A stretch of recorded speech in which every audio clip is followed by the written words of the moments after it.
Well, hello everyone,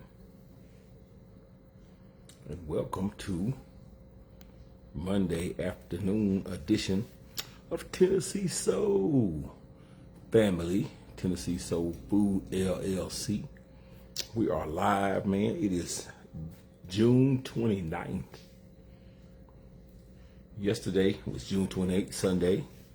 This weekend was great, man. Hope you guys all enjoyed the weekend, because now it is Monday and it is hot. It is hot here in Tennessee. I know it's hot wherever you are. It's hot all over the United States. Summertime kicked off last week. Father's Day was the first day of summer, man, and it did not waste any time introducing itself to us. It is hot. It is probably about 95 degrees, but the heat index is 102, which is how it really feels. And so I got out this morning and had to water my plants, because in this kind of heat, the sun draws up everything outside is getting the moisture drew out of it. So I got my plants in buckets. So I had to go out here early in the morning and make sure that the soil was very moist. Katina Phillips said it's very hot in Kentucky. I know you right above us. It's hot everywhere, baby, and it don't look like it's gonna get no better, because this is not the worst day. Tomorrow it's gonna be hotter. Wednesday it's gonna be hotter, and then Thursday it's gonna be hotter. The 4th of July is this weekend, and it's gonna be hot. And I don't see a bit of rain coming until probably this weekend. So it's hot, man, so keep yourself cool. If you don't have to be outside, which you grown enough to understand, I don't have to tell you that. But if you ain't got to be outside, don't go. But I got to mow the yard. Actually, I need to mow my yard. But I'll probably do that late in the evening time. Michelle Burke said it is hot in Kansas. I know it's hot in Kansas, because y'all got a lot of flat ground and the sun y'all ain't got no shade in Kansas, do you? Tanya Pennington said, good afternoon, Big Low Christy, Tennessee Soul. How you doing? Well, we're here this morning, y'all. We've been up for a long time, you know. Like I said, today is Monday, and right here beside us, we get ready to work. Y'all know we're about to start packing up. We do this probably 2 or 3 times a week. And so I know a lot of you guys come on, and we just come on and start doing what we're doing. We just bring y'all along. Reynold Jackson said, did y'all ship order yet? Well, look, we ship several times a week. This right here, all of these are the metallic glitter tumblers. I think y'all ordered these Friday. Y'all know the post office is closed on Sunday, and Saturday they only open for a couple of hours to allow people to come in, and so we actually took some to the post office Saturday. The glass tumblers, I think I mailed off about 100, a little bit over 100. Because when we do our tumblers, we have the tumblers, but you got to remember, we also have seasons. So a lot of you guys order tumblers and you have seasons mixed with it. And some of you guys just order seasons. So we put all that out together. But yeah, Saturday I dropped off all of you guys frosted glass tumblers. These are the metallic glass tumblers from Friday or Thursday. You'll be getting those this week. Look for your tracking number. You should already have your tracking number, actually. So Christy's in there printing off the rest of the tickets.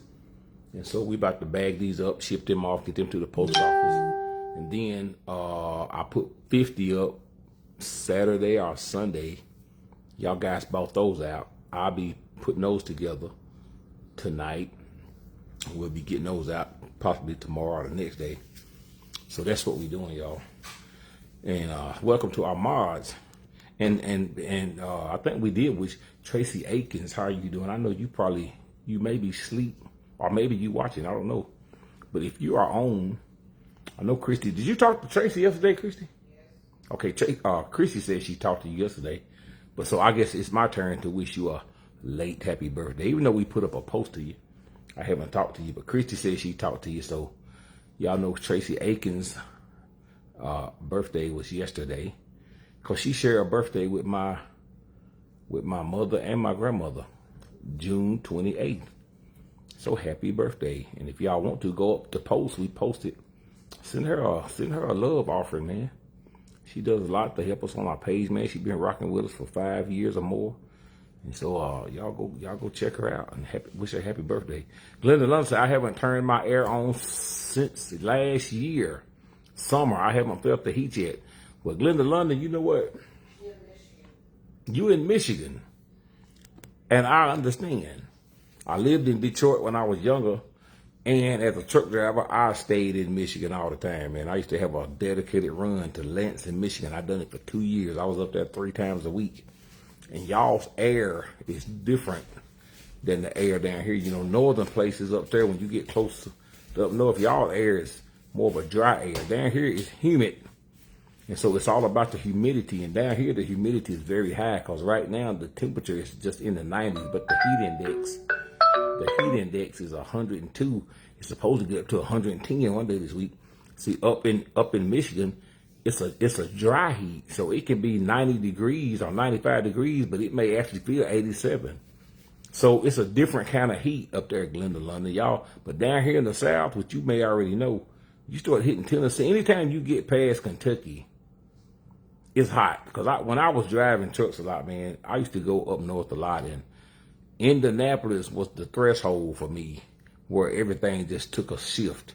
Sometimes it's something about when you hit Indianapolis in the wintertime and in the summertime. Because I used to be in Lansing, Michigan, and I went all the way up there to all Canada. And so I would be sitting in the wintertime, man, and it'd be ice, snow. I mean, foots of snow, man. And so I started heading back down south. And I hit Louisville, man, and there's ice all over the place.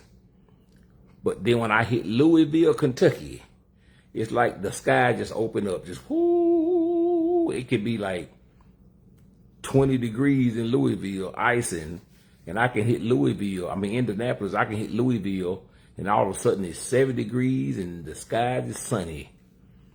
And you can see the truck drivers, man, that's been up north. I got a sheet of ice on top of my truck about this thick. I done hit Louisville, and everybody down there, they wearing shorts, and I'm going down the interstate with ice blowing out back of my truck, and everybody like, what in the hell has he been? I've been to Michigan, damn it. That's what it is about y'all. But it's a different kind of air, man. It's more of a dry air. We have a humid, and the closer you get down south, it gets worse. Mississippi, Florida, them is saunas. Saunas, you hear me? When Nita Turner said, come to Baja, to Bama, Glenda, we'll be glad to share this. And now, Juanita Turner, you in Bama, you in Alabama, yeah. It's even hot. It's worse down there. The closer you get to the ocean, the more humid it gets, man. You know what I'm saying? So yeah, Alabama, Mississippi, Louisiana, and there's some hot ass places, man. But Tennessee ain't no different. We hot down here too. You just walk outside and stand on the porch and it be shade, and you just start sweating like you can't breathe. Patricia Blair said, good afternoon, Big Lord Christie. It's cool in California. When are you guys going to make the mug to match the tumbler? I actually got the mug to match the tumbler. I actually put out a round of those last week, maybe the week before that. I got the mugs to match the tumbler, and I actually going to be putting those out soon. Christy said she finna go out here in the song. What you finna go get? So y'all stick with us, man. We just going to be here. I'm talking to the people. Oh, I gotta have bags. Christy going to get the bags. We finna get ready to ship out, man. We got over 100 packages to put together, and that's what we finna do. So we just decided to go live. We work quicker when we talk to you guys. You know what I mean? Cause if I ain't got nobody to focus on, me and Christy will be arguing this shit. Linda Lund said, yes, I know. I spent years visiting Tennessee. My aunt used to freeze me. Oh, that's what it was. So she was used to being hot, so she kept the air on all the time. I'm gonna tell you about my grandmother when she passed away years ago.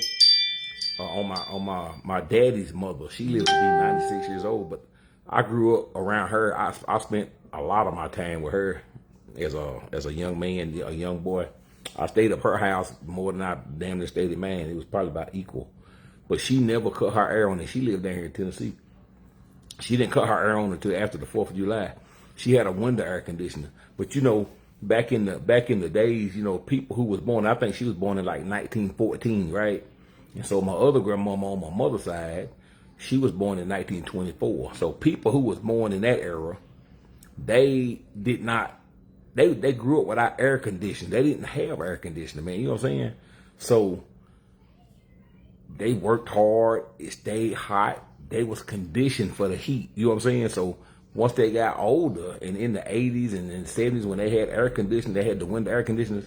My grandmama would wake up and she's like, you know, 'cause the older people, they like, you ain't gonna run my electric bill. You gonna make my electric. How many of y'all? Some of y'all still like that.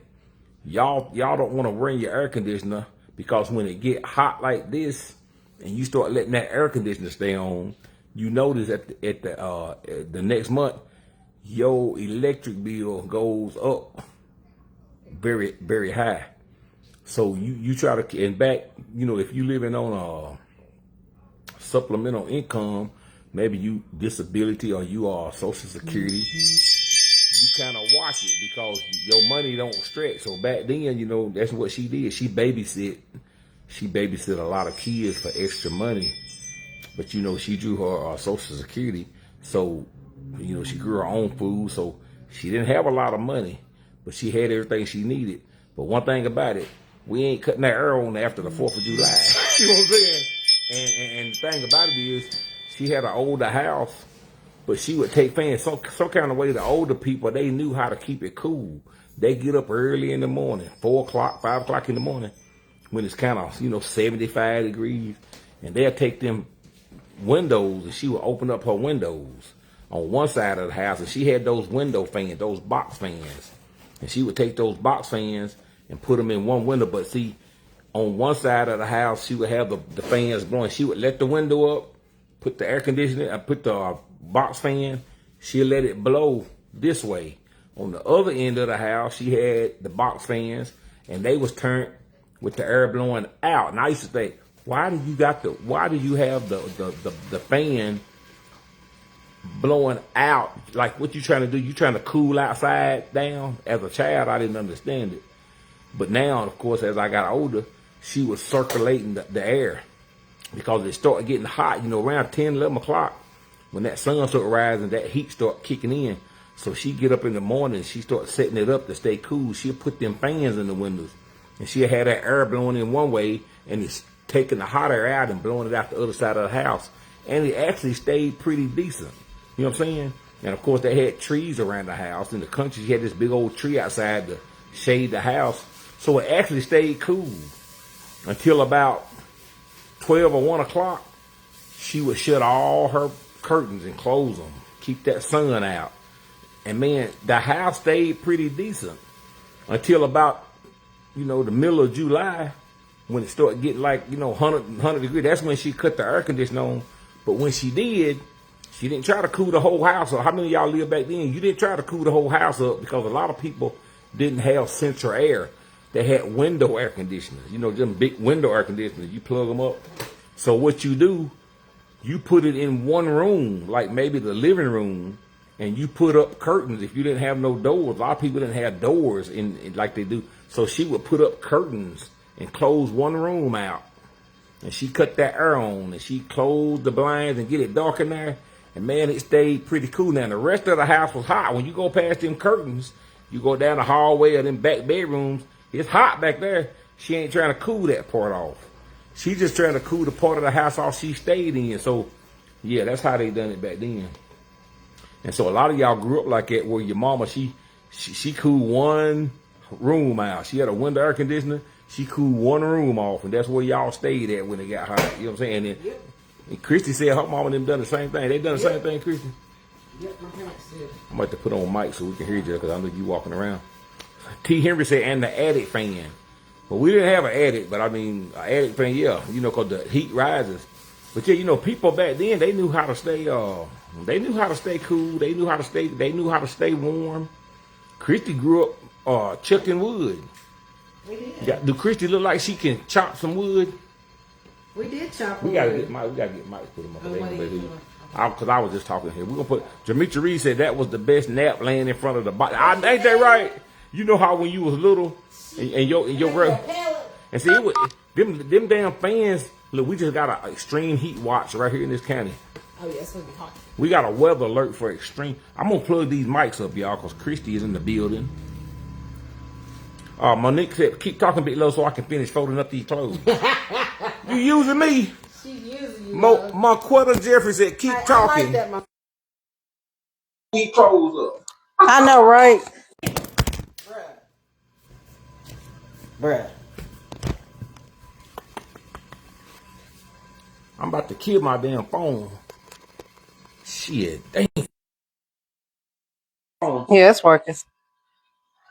I'm about to kill my damn phone. Y'all know what just happened, y'all. All right, McQuarter, I help you fold your clothes up. How about that?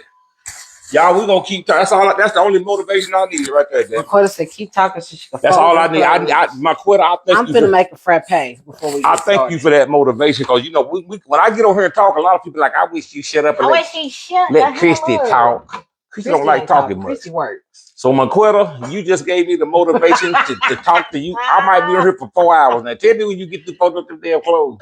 So I'll tell you when you get through. Christy finna make what you say you finna make? I'm finna make a caramel frappe in my oh yeah, Christy finna do something. Y'all know it's hot, damn it. She got that slushy going, so she finna make a caramel frappe. Lou Stanley said we got a heat alert all week in Tennessee. It's gonna be hot, man. It's so damn hot, birds falling out the sky, y'all. Poor birds. McQuarter Jerry said, no, I'm not. She folded up. What kind of fold? You folding up your underwear and stuff? Christy got clothes here right now. She need to fold up. I sure do. Christy fold. I'm gonna tell you how Christy fold clothes up. Cause you know she you know how she is, how women are. Y'all will wait until it's clothes pile up. I got them piled up, baby. And she'll go down and watch, like she'll pick one day. Back in the day, I think she got that from her mama now. No, not my mama. Oh no. Teresa is my mother. No. I'm the polar opposite of my mother. Little bits away. You gotta take him outside. Yeah. I got Trigger, he's up. Move fast. Let me take He's it. Just a puppy. Move fast. Come on, Trigger. You been feeding the stuff. Come on, Trigger. Come on, boy. But he's trained. You just gotta take him as soon as he wake up. But yeah, that's not my mama. Yeah, she's very organized. Come on, Trigger. When she washes clothes, she's one of those people where she washes the clothes, she dries the clothes, and she folds and irons that load immediately. That's my mother. Always has been. Now, when we were kids, I can't say because I don't remember. I know that's how she is now, and that's how she's been for years. Is when she wakes up, when she washes clothes, she washes them. She dries them. If they need folding, they get folded. If they need ironing, she's ironing right then on the spot. That's her. Her laundry day is a real laundry day. Like she does not leave. You will not find a basket at my mother's house at all. Me, on the other hand, yeah, I actually got 3 baskets right now. I got one sitting over in that chair, and I got 2 in the laundry room waiting on me. It's okay. I'll get it done. Well, here's the thing about Christy. I'll binge do it. She'll sit around and let all the hampers fill up because here's how we do it here because everybody has their own dirty clothes. Yes, Tobias and Alyssa take care of their own laundry. I don't do their laundry. Me and Christy, we got our dirty clothes hamper in the bathroom. Mariah has her own dirty clothes hamper. Yes, Tobias has his, and Alyssa has hers. And I don't know how it works because I don't mess with clothes. That is part of not my lifestyle. I'm not a clothes washer. Yeah, I'm not either. I wash everything on hot and I use Clorox. That's just me. Hot. I don't wash clothes. So I tell everybody, if y'all want to keep y'all clothes, y'all better let your mama wash them because I'm not separating. No, I just take everything. Here's how I wash clothes because I done it when I was a man by myself. All the clothes go in the damn washing machine. Now, if I see colors in there, I won't throw no Clorox in there. But what I do, I put half a box of washing powders in there. Let's not put half. And when I do, I don't be trying to give a damn what kind, because I used to wash at the, laundromat. I lived in apartments where they had. So I just go in there and whatever they got in there, I put $2 in that machine and I push the button. And whatever come out, that's what I wash your clothes with. It can just help. It can just be something to say washing powders. And I'm going to put the whole pack in there and I'm going to push on. And I'm going back home. And I'm going to come home. And when they're done, I'm going to take them and I'm going to stick them in the dryer. And I'm going to push hot. I don't have no temperature. Hot as hell is what I'm going to dry the clothes on. So if your shirt don't fit, that's your fault. I don't wash clothes. I let Christy wash the clothes. Marilyn Monroe said, Marilyn Monroe. She said, I'm 72, Big Low, and I grew up without central air. but we had fans, and our bodies was conditioned to feel comfortable under the fans.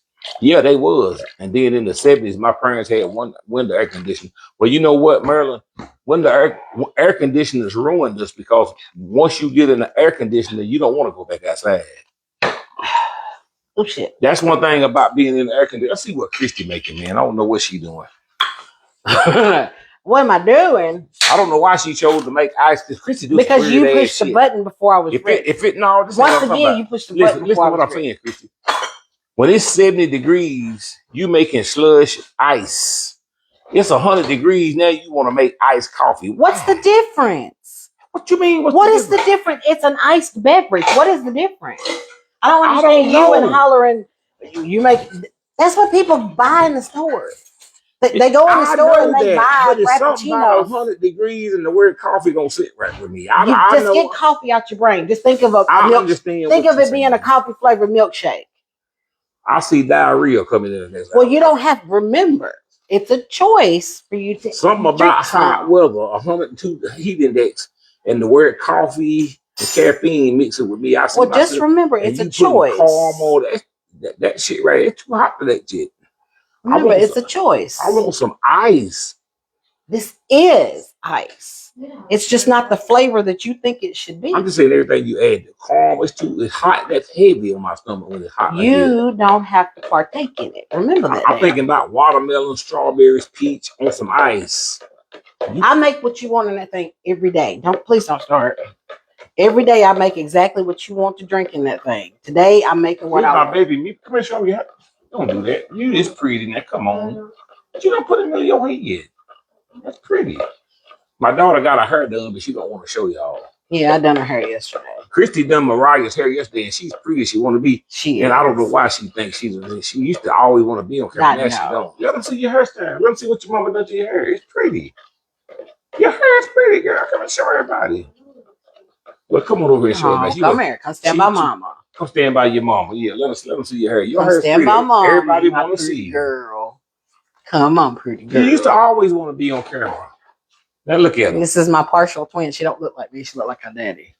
She don't look like me. Yes, she do. She got her braids in because this is pool weather, so she's finna start getting in the pool. So she don't want her hair dried up. So her mama put her braids in. I did. It looks good on her. To get a little closer, let's see.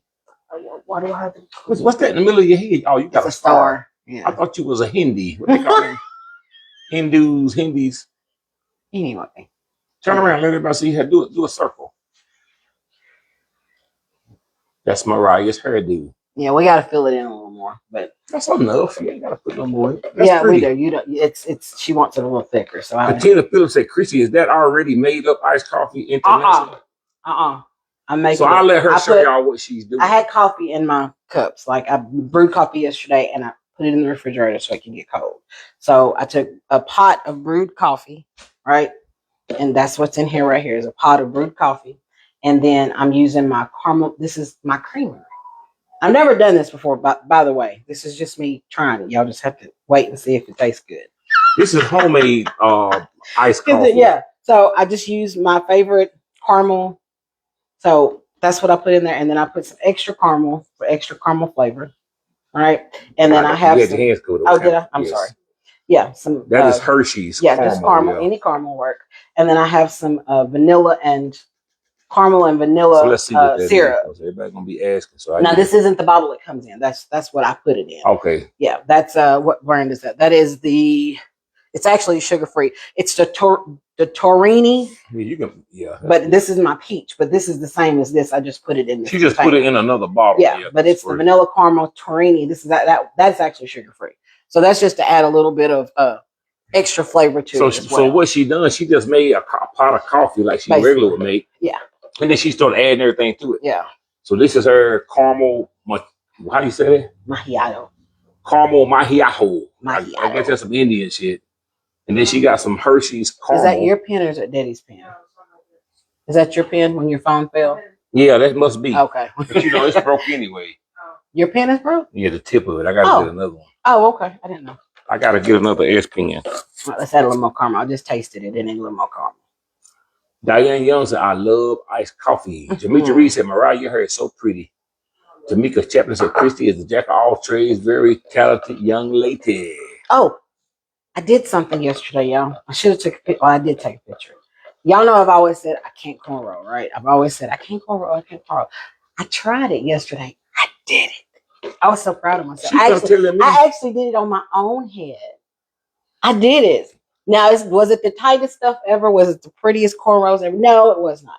But I was like, you know what? I'm going to try it. Because I know how to French braid. I just got to get my brain wired to do the opposite direction to do. But I did it. I was so proud of myself yesterday. She come here one day talking about, and you got to think, I've been watching Christy do her own hair since I met her. So, I mean, but I'm not a hairdresser, but she been braiding her ever since I met her. Yeah, that's good. So she come here the other day, she like, I did it. And I'm like, okay, you did what? He's like, hey, you did what? I cornrow. I don't know the difference between what the hell you been doing. I don't know what. Yeah, no clue what I was talking about. You didn't be talking to your sister. I did call I text my sister and my sister-in-law. As soon as I did it, I was like, look what I did. She come here for 15 minutes trying to explain to me the difference between cornrow, French this, French. I'm like, why are you talking to me? Say, I didn't know you didn't know how to cornrow. Oh, yeah, that's good. She done learned a new trade. I did, because I didn't know how to do it. I thought your hair was always cornrow. No, I used the rubber band method, but I still always going to use like half of the rubber band method, though. Crystal Holland said, I used to do that bit low and used to turn the clothes every color in the range. Yeah, no. That's why I do laundry. Michelle Burke said, my daughter lost my pen for my phone and don't know where to get a new one. Go to Amazon. Oh, you can order it on Amazon. Yeah, you can order. Just make sure it's the authentic pen. That way it'll fit. Yeah, you can order those. Or you can go to Samsung. If it's a Samsung phone, just go to Samsung.com and put in the type of phone and you can just order a new one. Oh, let's see. What am I making? I'm making a frappe. Let's see. Excuse me, sir. I'm excited to see how this iced coffee gonna turn out on here. Fast. Yeah, slow down, slow your roll. It's my first time making a frappe. I assume I'm doing it right. I have no clue. Those are ice up. We'll see. I'm gonna leave a little. Beverly Riley Abby said, yes, I made my own so good and topped with whipped cream and caramel. Yes, ma'am. That's what I'm intending on doing. Yeah, I'll leave a little head space right there, just in case I have to add some more creamer for sugar. Yeah. We're gonna see how that turns out. We're gonna see how that turned out, y'all. It's my first time. I don't have no clue if that's the correct recipe way to do it. Did you look it up or you just wigged it? So you just wigged it? I did. So you don't have no idea if it's I have no clue. Wow. I have no clue if it's got enough sugar content in it or not. Why didn't you just look it up? I ain't got to look up that. That's simple. If I need to add more sugar content, I'll just add some more caramel to it. Alyssa God's Mouthpiece Miles said, Chrissy, you are a phenomenal woman. Oh, don't let nobody tell you nothing different. Oh, thank you. She ain't gonna let you tell her nothing different. No. Only me. I ain't letting you tell me nothing different. I can tell her something different. No. She get to acting sideways. I don't act sideways. I'm the only one that can tell her you ain't shit. You ain't telling me I ain't shit because I know better. Your husband and your wife can tell you ain't shit. Can nobody else tell you that? Whatever. Anyway, let me clean I'm the only one that truly loves Christy. You know what I'm saying? No, you are not. Well, you know what? Yeah, yes, I am too. Because you chose me. So yeah, I have. Your husband and your wife. That's the true love of your life. Everybody else there for conditions. Your mama loved you because she had me. She had you. My daddy. Your sister and brother love you because y'all share the same blood. Yeah. Your grandmama love you because that's her daughter's child. That's right. My kids love me because I gave birth to them. Your kids love you because you had them. Everybody has conditions except for your mate. They don't have to love you. They the ones who gonna be there when your kid, like I tell Christy, you get to taking these kids side, you might be in trouble. Because them jokers gonna get married, have their own life. I won't be stuck with your ass. I'm the one gonna have to wipe your nose and I'm gonna have to wipe yours first. So there's that. Come down to the nursing home and bring you some sweets. So let's get these orders packed up, man. Or do you think Christy gonna do it? No, I started to do it. She gonna come over here and took over. You ain't started to do nothing. Yes, I did. I sit right here. You ain't done nothing. Donna King says you right. I know I'm right. Brenda Holloway said, "I like your hairstyle, Christy." Thank you, dear. I just did it a couple days ago. Yeah, she done it a couple of days ago. Brenda Holloway said, "I like your hairstyle, Christy." I think I just read that She one. did just read it. Patricia McMillan said, "What happened with the strawberry earthquake cake?" Oh, honey, that got That gone. been that's you talking about a been week. gone. That's been gone. That been gone. That's them gone to the sewers and got evaporated back up in It's the time to clouds. make a new. I gotta decide what I want. What You probably brushed your teeth with most of that. what dessert I'm gonna make for the 4th. What dessert we making for the 4th? Yeah, I usually Why? make because I just like to make a, You talking make a about for the dessert family, for your for us. family get together? No, for us here. Like I don't need no Mom and them dessert. don't get together. They don't usually get together. I don't need no dessert for the 4th. We get together after the 4th because that's when my uncle comes home. I'm just talking about for us. I always like to. I probably stick to my old. Patricia McMillan said, "I wanted to see how it turned out." I thought we showed how it turned out.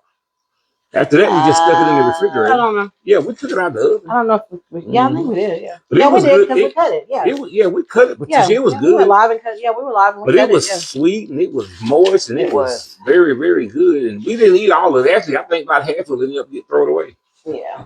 Patricia Blair said, "I lost the love of my life. My husband is 34 years of marriage on June 29th, 2024. So today is his today. I'm well, we're sorry about that. I know that probably that's still just hurts. a couple of years ago. Wasn't it? I'm sorry. We sorry, Patricia Blair. I'm so sorry, Miss Patricia. Our condolences to you. Brenda Holloway, when will the coffee mugs be available? Which one are you talking about? Coffee mug. She said mug. Well, I said, which one are you talking about? Oh, you're talking about which print? I'm just my But brain. if you referring to these right here, which I have all of them boxed up, I'm going to be working on some. I actually got one. Y'all know this is a craft for me. Y'all know I love crafts. I love to do crafts, and so that Dale Brown said I gave a 5-star rating. Well, thank you. Thank you. We appreciate that. Thank you for leaving a 5-star rating. You might see it pop up on our timeline because our Shopify page automatically takes some of y'all ratings. Whenever y'all see those ratings that's on our page, we don't add those there. That's done by automatic. Yeah. That's done by randomized. The algorithm. The algorithm does that. Yeah. Yeah, it's randomized. It's a random thing, so we don't go there and pick who to put 5-star. Nope. We don't even have no idea. It's done through the algorithm. Yep. So whenever y'all leave us, we got thousands of reviews. You So eat your chicken? the algorithm just goes through the system and picks a review and it posts it to our timeline. Yes. We don't have a clue who does that, so that's how that works. Deborah Goodman. Deborah Goodman. So what? I don't know if I'm gonna have Christy. You know, we get to arguing and shit. Which Christy, she done got to the point where she can do this shit pretty quick. Cause see, I do this shit. I make these moves while she in here watching all my Joyce children. Walker. So I let her do this part. We gotta share it off like it. Don't take long. Cause she don't like how I do shit. Deborah Moon said, "Hi, Christy. I like your hairstyle. It is nice." Thank you. So yeah, I have to show y'all the mug I made. I got a. Tony Joyner. You know, we call you guys the Tennessee Soul Crew. I guess I'm supposed to go get one. That's my cue to go get one. I didn't never give you no cue to get nothing. I was going to get up and get it myself. That's my cue to go get one. You just used to having cues. I know. That's my cue to go get one. Christy said, "That's my cue to go get one of them mugs." I didn't tell you to go get nothing. That is my cue. You trained yourself to do that shit. Whatever. Somebody said, "Which one is ready, Big Low?" You mean which one is ready? Okay, you got to be more specific when you speak because I don't understand what you're saying. Yeah, when y'all speak, somebody you said gotta she can speak. probably do. Yeah, when y'all ask questions, y'all got to be specific. You got to be very specific. I have no clue about. You got to say this print mug, this print, this type of. Yeah, you got to be very. I'll let Christy. Well, you got it right there. You want me to here. No. Don't do that. Yeah, because that's. So look, this is the mug that I just created. I haven't got them on the website. This is our what you call official Tennessee Soul logo. Because before I put out one, this is our 11-ounce mug. This is because this is our official logo mug. I designed it, and I think this is what I'm gonna go with. And this is a very beautiful mug. It's 11 ounce, and it's our Tennessee Soul crew member official member mug. Yes. It's an official members mug. It's got our logo on it. It's got some beautiful accents on the side of it. You know, our motto is love loud and Grow together. Grow Together. So that's on one side. Grow Together is on one side, and you got some silhouettes of some men and some ladies. And so it's just a nice official Tennessee Soul. So if you get one of these, that's what it'll have on it. And it's a little different. It has the black handle with the black trim on the top. Love Loud. It has a picture of, since we in Tennessee, that's some buildings from Nashville that we put on there with the bridge, Memphis Bridge. So that's what it is. And on the front of it, it says, I didn't even notice that. That's what that was. Yeah, that's Tennessee building. That's I didn't even notice that's what that was. Tennessee Soul Crew official member. You did good. Love Loud, Grow Together. You did great. So that's a pretty mug, y'all. So I have those available. A lot of people say, I would like a logo mug. Well, there you go. So here you go. That's a pretty logo mug. And these are 11-ounce mugs. They're very pretty. They got the black handle. So there you go. So any of you guys want that? I had it. Somebody said, how much is that mug?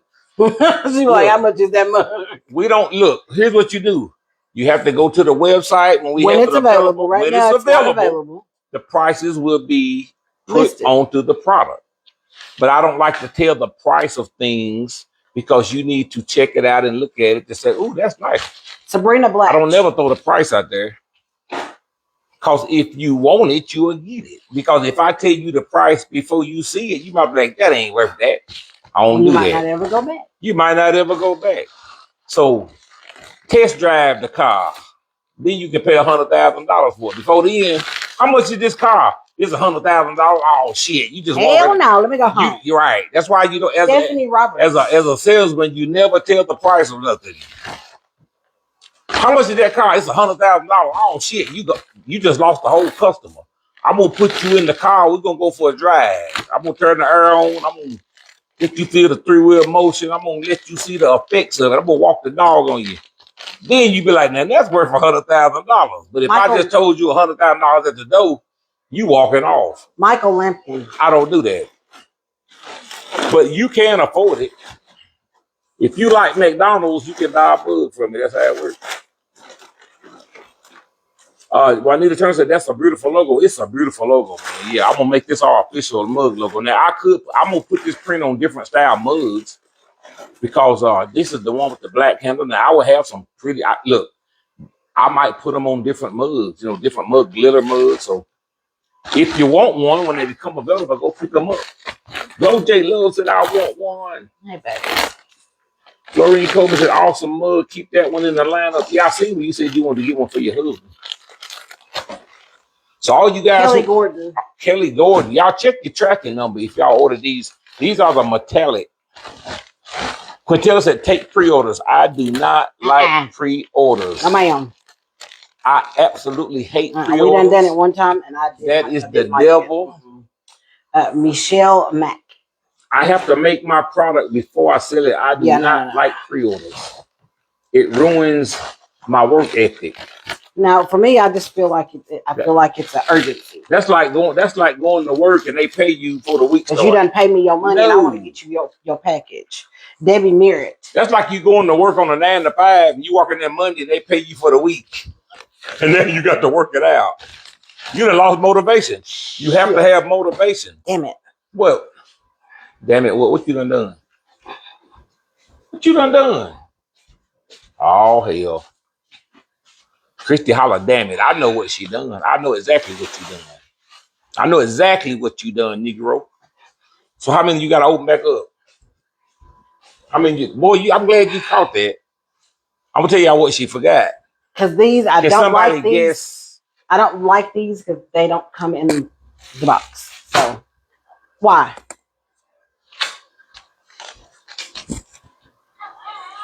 Somebody said, that's a nice mug. That is a nice mug. I love that one. I want it. Well, it'll be available on the website soon. I'll let you know we want it. Somebody said, will you put the design on tumblers? I probably will not. This will be made just for our Tennessee Soul Crew member mugs. I won't put this on a tumbler. I won't say this for the Tennessee Soul Crew mugs. So if you're a Tennessee Soul Crew member, get you one, baby. I'll put them up. Danita Pucci said straws. There you go. Well, here's the deal with how this works. The supplier where we get our product from, where we get our blanks from, I ordered all the mugs or all the tumblers are definitely from the same manufacturer. And so some of them have the straws in the box. Our regular white 20-ounce tumblers, they have the straws already in the box. The special ones, like the glitter ones and the glass ones, They do not. they do not have the straws in the box.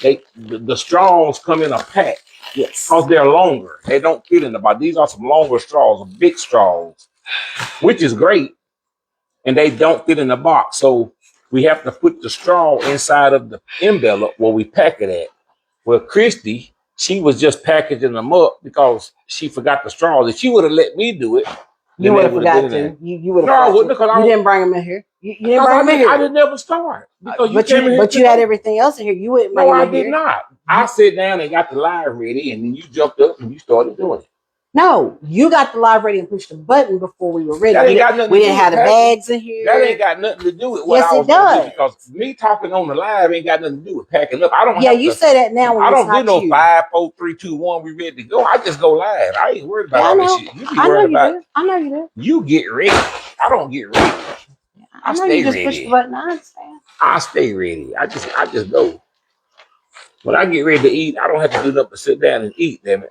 I ain't got to get no paper towel. I ain't got to get no fork. I ain't got to wait. I ain't got to go through all this shit. I sit down with my plate and I take my fingers. I pick my chicken bone up and I start to eating it. Damn it. If I look up and I ain't got nothing to drink, I just get up and get it. That's why I don't work with her. We argue too much. No, because you just made a fault. You just made it seem like, oh, I'm so perfect that I wouldn't have done that. No, you just said that. No. That was because I wouldn't have never done that. That was what you just said. No, I didn't. What did you say? That is not what I said. Here's what I said. I'm gonna tell you exactly what I said before you got in your feelings, like women always do, instead of being practical. Because this ain't about your feelings, baby. Here's what I said. I said I was about to do it, and I was gonna go get the straws. That's what I said. Well, why didn't you go get the straws? Because you see, I was doing no. I didn't come in and do nothing. First of all, you have to remember, you pushed the button, you started the live. It was 10 minutes before I even started doing anything because I was making the frappe. So you can't say that because I didn't come. No. Because if your intention was to go get the straws, why didn't you? Because that's no to that point. You y'all see why I don't help my ass do nothing? You're not gonna. Your ass try to act like you perfect. I ain't said shit about me being perfect. See, you in your own feelings. Yes, see, that's what I'm saying. That's why I don't argue with women. Nope, you ain't finna do that. I don't argue with no women because you will not have that personality with everything is feelings. No. I am not having no feelings. That's real. That's real. That ain't got nothing to do with no feelings. You made a statement that was false. You think you perfect? Ain't nobody. You made a statement that was false, and I called you on it. You ain't called me on shit. Yes, the hell I did. Hold on. Okay, stay over there where you won't do that. I'm gonna Alicia Benjamin. Alicia Benjamin, thank you for your order. Jolene Wright. Y'all see you on my ass. Stay over here on this Jacqueline Haywood. That's your excuse. I stay over here on this side of the fence. Sabrina Blatch. No, that's your excuse for staying on that side of the fence. Just like when I'm making them, you stay on your side of the fence. Hey, I come in and help if you need me to now because I'm doing other stuff. That's your argument. I got an argument just like you got one. But my argument's real. Mine is too. It's not. What you just argued is not real. Oh. Because if you were going to do it, why didn't you? You put all these up here. So why didn't you get the straws before you pushed the button? Because I ain't started getting the straws. You can't make started. Okay. Gabrielle Terry. Inez J. Hughes. You don't patronize me today because I'm patronize. I'm here for it, baby. Let's go. What do you mean? Let's go. I'm ready. I ain't said a motherfucking word other than I know this Negro forgot the straw. Now I'm catching hell because got him. Well, no. Instead of you saying I think I'm perfect. No. But what have I done? Instead of you saying, "Oh, it's okay, baby. We all make mistakes." No. Well, I would have done it. No. I can't help it because I said that. What no. I said I was going to get the straw. It's easy to say that when you're on the other side. Don't go there with me. Lasagna Lee, because you sitting there watching me do it, but you didn't catch it. So make that make sense if that's what you were gonna quote unquote do, right? Because that's what you said. I was gonna do it, right? That's what you said. Ain't those your words? But yet you watched me get started. So if that was in your brain to go get them, you would have reminded me in the beginning, right? It's my fault. Then I know this is not a blame game. You can make it that if that's what you want. And I'm not trying to be right. You're right. I'm trying to let you see what you said was not correct. You're right. And don't patronize me. I'm not patronizing you. I'm letting you know you're not. I know your sincerity when you do it, and also, that's not so I don't win either way. Because you're never sincere. I just you're always being an ass. You're right. I'm sorry. I never was gonna get the damn straws. Yeah, okay. I didn't tell you on purpose because I wanted you to. No, that ain't what happened. Don't even go there. That's what you insinuate. That's not what I'm insinuating. I'm insinuating is that the fact that hell your ass didn't remember either. There you go. Because that's what happened. You're right. Anyway. You was absolutely right. Anyway, sir. Anyhow, I'm just trying to work and get done. I ain't got time to deal with you. You was 100% right, damn it. I'm wrong as hell, and I'm on.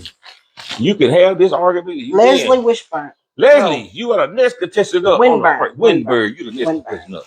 Somebody said, "How did you become a Tennessee Soul member?" I've been wanting. You are, honey. All you got here. If you follow the page, you ain't got to pay no subscription or nothing. No. You see that? Shawnee Betts. Follow the page, and you automatically are a Tennessee Soul. That's just what we call our people that come on and you ain't even really got to follow the page. You support. We appreciate It's just a name we give for people who support us and follow support us. Is following, watching.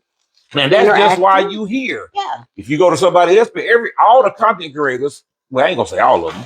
We have nicknames for our supporters. We do. Like Chef Bucket D and Tanya, they call theirs the Love Game. The Love Game. Yeah, Sally and Bama is the Gucci Crew. Yeah. And I think Candy Red is called what? Is it Honeys? The Honey. I can't think of everybody. Yeah, she calls everybody Honey. But over here, you are called. We call you guys the Tennessee Soul Crew. Yeah. So you go in and out. You come out of one club, you come over. Yeah, Boss Lady is the Boss Squad. Boss Lady, hers is the Boss Squad. You see what I'm saying? Yeah. That's kind of how it works. Yeah, something like that. Yeah. Yeah. Just something. It's just a little fun. Just something fun. Just fun thing to do. To attach yourself to who we are when you come on here. That's why welcome Tennessee Soul Crew. Yes. I'm talking to anybody who's watching and who support us. That's it. That's what y'all are. So when you pick up a mug, you are official. That's how it works. See, this is how you get beat in. You know, some clubs you got to get beat in. We ain't got time for all that shit. We don't do no branding. You know, you join the fraternity, they stick shit on your arm and they brand your ass. You join a gang, you know, see, we don't want to do none of that shit. And these orders are from the Friday sale, not Saturday. Yes, these are from the Friday sales, y'all. You know, we had Saturday, we sold some more metallic. I'm gonna prepare those starting tomorrow. These are Friday. This is the 100. These are Friday's orders. These are Friday's orders because we got. Just to clarify. To clarify that. We put these out all the time.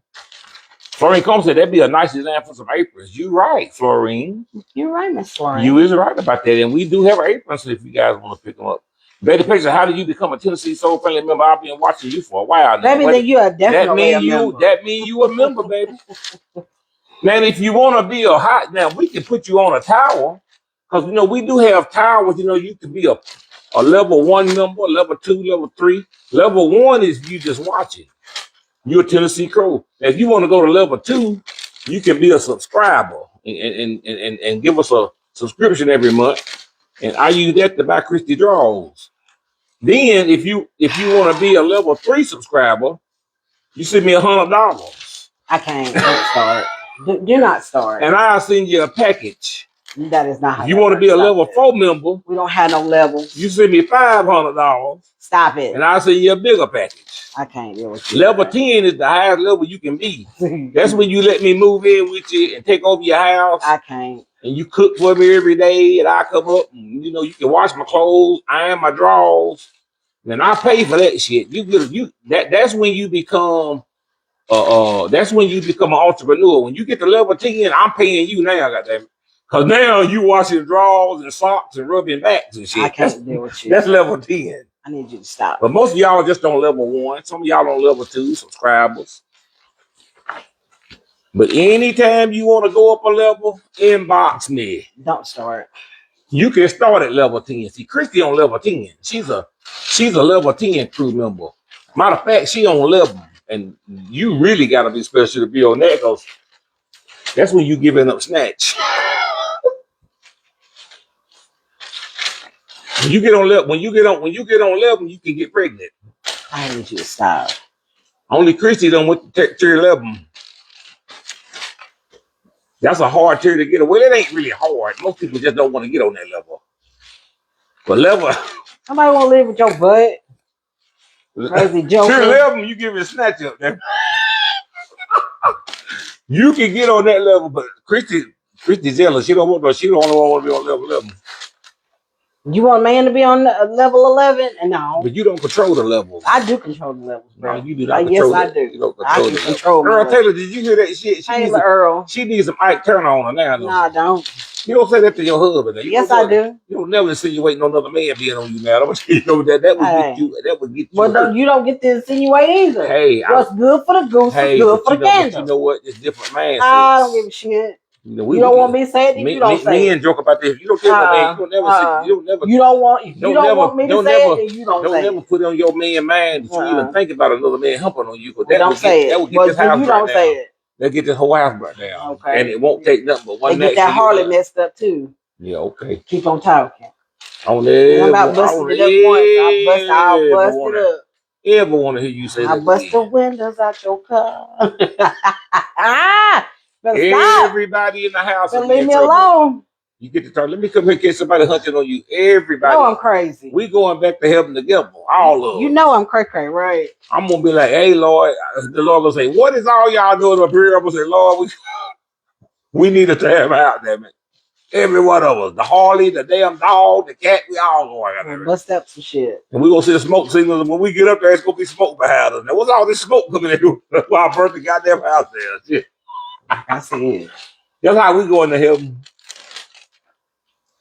Let me come here and catch it, David. Everybody go. We going on a trip, damn it. And I'm gonna light this motherfucker up. And when we get to heaven, it's gonna be smoke. They're gonna be like, close the gate, damn it. Here come Big Low, Christian, to buy all of them. The dog, the cat, look like a trail of smoke coming behind them. Open the gate, Peter. Come on in, Big Low. What's going on? What's all that smoke? I would burn this. I would make it true what niggas say. I would burn this motherfucker to the ground. You understand what I said? I ain't got to get said. I'm gonna bust up some shit. Huh? I see. Am I slushing? Let me see what we got going on. I'm gonna bust some shit up. You understand what I'm saying, Earl Taylor? That's what Earl Taylor on here. He a man. He know what I'm talking about. Damn shit. Earl Taylor would burn some shit. Me and Earl Taylor get together. We'll burn this. I get Earl Taylor $150. He'll come over here and help me burn down. They'll have APB out on his ass too. Is that thing is it slushing? Oh yeah, it's slushing up, ain't it? Yeah, it's doing something. We might get something going on here. Yeah. Do that again, juke again. Yeah. She's still here juking and shit. Yeah. Juke again. You know that's my favorite. That's my jam over there. Did y'all watch the BET Awards last night? I wouldn't call it awards because they ain't give out enough awards. It's funny how they got, back in the day when they done the BET Awards, they actually gave out the awards. Why do they call it the BET Awards? And all you gave out was 12. They don't give out no awards. 2.5 hours, you gave out 12 awards. It's a concert. Yeah, it's a concert. Basically, they don't really give out no Kelly Gordon. I want to see all the people who get the awards. Why did they stop that? Anybody got the answer to that? Because I don't know. Whew, static. Juke said, did you get your dog yet? Yes, I do have Trigger. Yeah, him sleep. Trigger is an 8-year-old Doberman picture. He is 8 weeks. He is 8 weeks old, and his name is Trigger. Yes, he is here. He is in his bed, sleep. Yep. And so he's going to be a killer one day. Yeah, he bad. I would show him, but we have too many people on here that want to hate Big Low, because I don't really show. I don't like Patricia Graham. I show my cat because cats take care of themselves. But some of y'all get senile when y'all start seeing dogs. Especially black women. What I you got love that- y'all, but What you got that collar on too tight? I don't show my dogs. Now I will show them visually, but I keep that to myself because some of y'all is, y'all got too many bad. crazy as shit. Y'all got too many bad comments. The black people that y'all get the what you got a dog in the house for? Y'all get in the and then the white people they want to call the police on you. Y'all ain't feeding him. I see his ribs, and then they get to knocking on my door. I don't let y'all poke my animals, man. But trust me, my dog is very well taken care of. He's clean. He's had a bath. He don't come in the kitchen. He's in the bed. I'm gonna eventually have him outside as a guard dog, but he's only 8 weeks old, so we have to take care of him. You know what I'm saying? Somebody said she didn't put a straw in one of them. I don't know. I think she back catching it. Yeah, I caught it. Joyce Collins, I said the same thing about the award. I know. I'm like, where's the award? Where's the award? Tiana Taylor come up and they're like, Janet Jackson was like, hold up. Oh, you won 3 others. What? Why didn't you? What do we do? I don't understand. Like, it's an award show. Like, now he just said straws. Cause I think somebody watched that. A lot of people saying you forgetting straws. Pay attention to your straws, baby. Cause we're gonna have folks tomorrow. I didn't get my straw and I gotta pay $8 to ship you a straw. Yeah. So be careful with the straws now. You want me to hand them to you? If you put the straws in front of you. Cheryl Cream, thank you, Second Missionary Baptist Church of Jackson, Mississippi, turning 160. 161. You sure, Cheryl?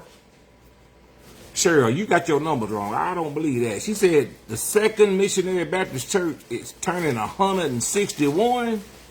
Let's date that back. I'm not gonna call you a lie right off the bat. Let me check my numbers. It's two. My church is old. She 161.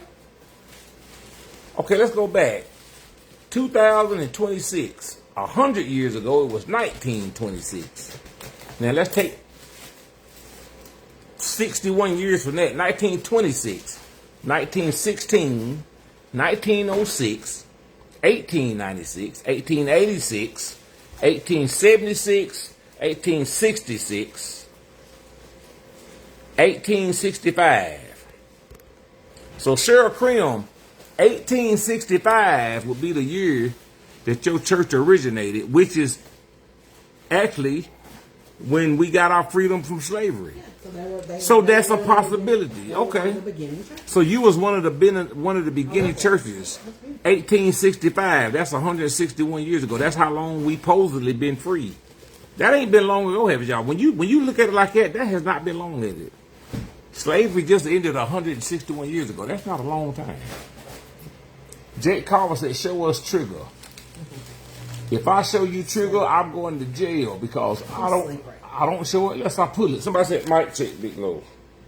Mic check, okay. I'm sorry, we have a mic check on. Thank you, Naisha Thomas. I had to do a mic check. Somebody said R celebrated 160 years. Really? That's beautiful. Wow. I have to ask Mama how old I have to think about it though. Because our church is old. When you say 161 years ago, 161 years ago, 1865, you in Michigan. I do believe that because in 1865, a lot of people in Michigan, a lot of black free people was in Michigan where they could actually get together and have. Down here in the South, we don't have churches that old. Usually we go back maybe late 1800s, 1890. Most of them early 1900s, But 1865, yeah, that's right when slavery come on. What's up, Tobias? Tobias is home, y'all. It's hot. Look, by sweating, boy. Oh, baby. My baby had to be out there in that heat. You're going to be in the office for long, man. Just keep on going. Baby. All that hard work is going to pay off, son. He done come home, he's sweating. I'm hot. Bitch, you got to give him a hug. Damn, he hot. I ain't finna hug him. He hot. Tobias hot natured. It felt good when I walked outside. It felt better when you walked outside. Tobias said it felt better when he walked outside. I've been outside all day. I felt so much relief. That wind you hit should have went out during your lunch break. That wind hit you. Well, you're gonna be in the office, son. You got. You ain't got long. You got to start from the bottom. You working your way. You'll be in the engineering department here when you get this guy trained. My son, he look. He put it in there, and I told him you gotta Y'all gonna get in the pool, you just take the cover off. you gotta pay to be the baller. You gotta put your tab in. So he's over there. He's at the head of the quality, but you know they have to be on the floor to be inspecting in parts. So it's hot. But he's moving into the engineering department. He's training his replacement right now, and he's gonna be upstairs in the engineering department, probably wearing some dress shoes. So I told him to just keep on. He said he ain't wearing no dress shoes. You ain't gonna wear no dress He shoes. said he ain't wearing no dress shoes. You ain't gonna wear company clothes. But I said he ain't wearing no company clothes. But do the rest of the engineers wear their company clothes? What they wear? They just wear casual clothes. Do you see any of your engineers? You talk to any of them? Yeah, I talk to them every now and then. So how many engineers you got? Like you said, 4 more there? Yeah, about 4. About 4 engineers? Yeah. Well, you'll be joining the engineers for a long time. You have your own office, and you'll be able to come in. I'll be able to call you and come in and drink a beer with you. Florian Combs at my home church is Virginia was 1892, making 134 years. Okay, I believe that. Alice said he just lost 10 more pounds of heat. I know it. Lisa said, "Did you put the straws in the cup?" Well, she's getting smart now. She's making herself remember. She's taping the straws to the bottom. That's pretty smart. That's a pretty smart thing to do. Y'all see what she's doing? Don't catch me no more. She don't trust her brain, so she's gonna. Well, because I'm not used to. I think I'm not. You're not used to that. I'm not used to it. Our regular tumblers, they're inside the box. So this is, because I done had to ship out a couple. And like you said, that's $8, baby. Yeah, we gotta pay for that. That's $8 for a straw. If we leave a straw out your box, child, we gonna treat you right. We be like, let's send a straw. We gotta. That's a $6 to $8 shipment. Yes, it is. It's not cheap. So we don't like to leave the straw out. No, we have to pay for that shipping cost. But hey, it is. That's part of business, though. It's an overhead Jay cost. Carl said, "You're a great dad, Lo. You're a great mom, Christy. You have great kids. Thank you. We appreciate it. We try. We didn't have to beat them either. We didn't. We didn't have to beat. I see. I'm gonna tell y'all something about this. I've been wanting to talk about this anyway. I see a lot of people in our culture, talk about spur the rod. That Bible verse, spur the rod, spoil the child. Now, if you do that, that's your business. That's your business if you do that. I do not believe in capital punishment. I whooped Tobias when he was young, man. I think, how old was you when I gave you a whooping, man? 6. 6 years old. You ain't had to do it since. And I ain't had to do it since. That's because he's smart. I chose not to. I chose not to whip my kids. Yeah. Now, as a culture, I don't argue with nobody about that. That's your business. If you want to whoop your kids, that's your business. That's your business. But first of all, it's against the damn law to be putting your hand on your kids. Now, you can whoop your kids and you're probably at home wrong. You probably get away with it. And I'm glad they made that law to protect kids. But you know what? I am not a believer in whooping your kids, man. No. Now, sometimes they may need a spanking. That's different.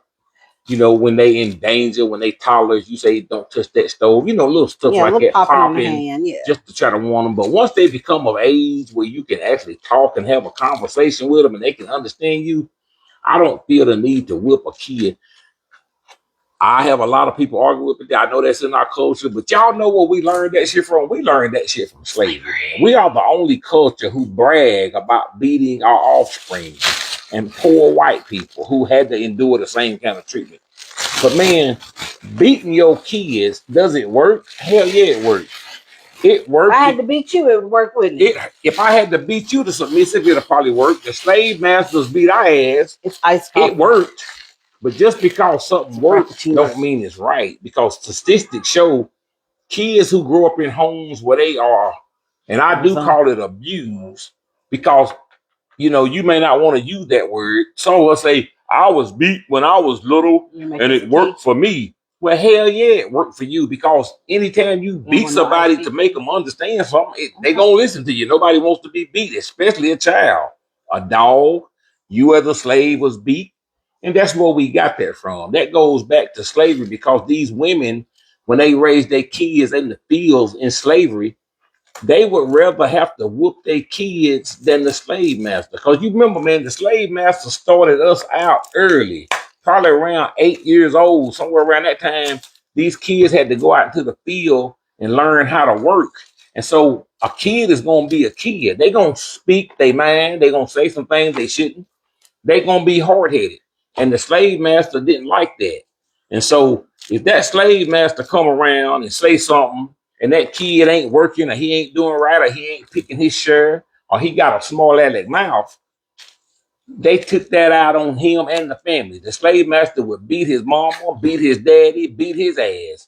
And so in close quarters, that mama would take that child in there and say, hey, you don't talk to the slave master like that. Here's what you got to do. You had to train him or train her what to do.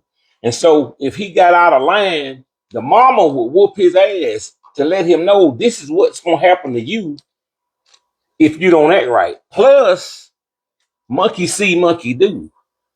Over time, we was conditioned to get whooped when we done something wrong. And it ain't really nothing you done wrong. You may not have picked your share of crops. You in line to pick your cotton and you don't get the right weight. The punishment was an ass whooping. We got ass whoopings for whatever. And so when you become conditioned like that, you put that into the offspring. So when you have a child, you've been beat and believe that you must beat them to make them act right. And each generation, it's been brought down to it. So the fact that we brag about beating our kids, that is a what we call post-slavery syndrome. I call that post-slavery, after slavery. We have post-slavery syndrome. You don't have to beat your kids, but if that's the only way you know how to parent, then that's the only way you know how to parent. Some of us are emotionally not set right in the mind. You only know what you know. You only know what your mama taught you. So if your mama beat you, her mama beat her, her mama beat her, her mama beat her, the slave master beat her, the slave, and it's just a generational thing. But you don't have to beat your kids, man. Because when you abuse kids, and that's what it is, when you got to pick up a belt and you get the whooping, you know. And we're not talking about like a spanking on the hand. We're not talking about a spanking on the hand. A spat on the butt because you're trying to correct them. We're talking about grabbing a belt, grabbing something, taking your hand and just going to town like they're not. Like we used to get beat. Right. That's what we're talking about. I'm talking from experience. I got my ass whooped too. I got my ass beat. I got my ass beat with extension cords. I got my ass beat with belts, and it fucked me up. You know what I'm saying? Yeah. Christy got the same thing. And a lot of us want to pretend that we okay. I ain't okay. No, you ain't okay, nigga. Shit. You think you okay because you got your ass whooped.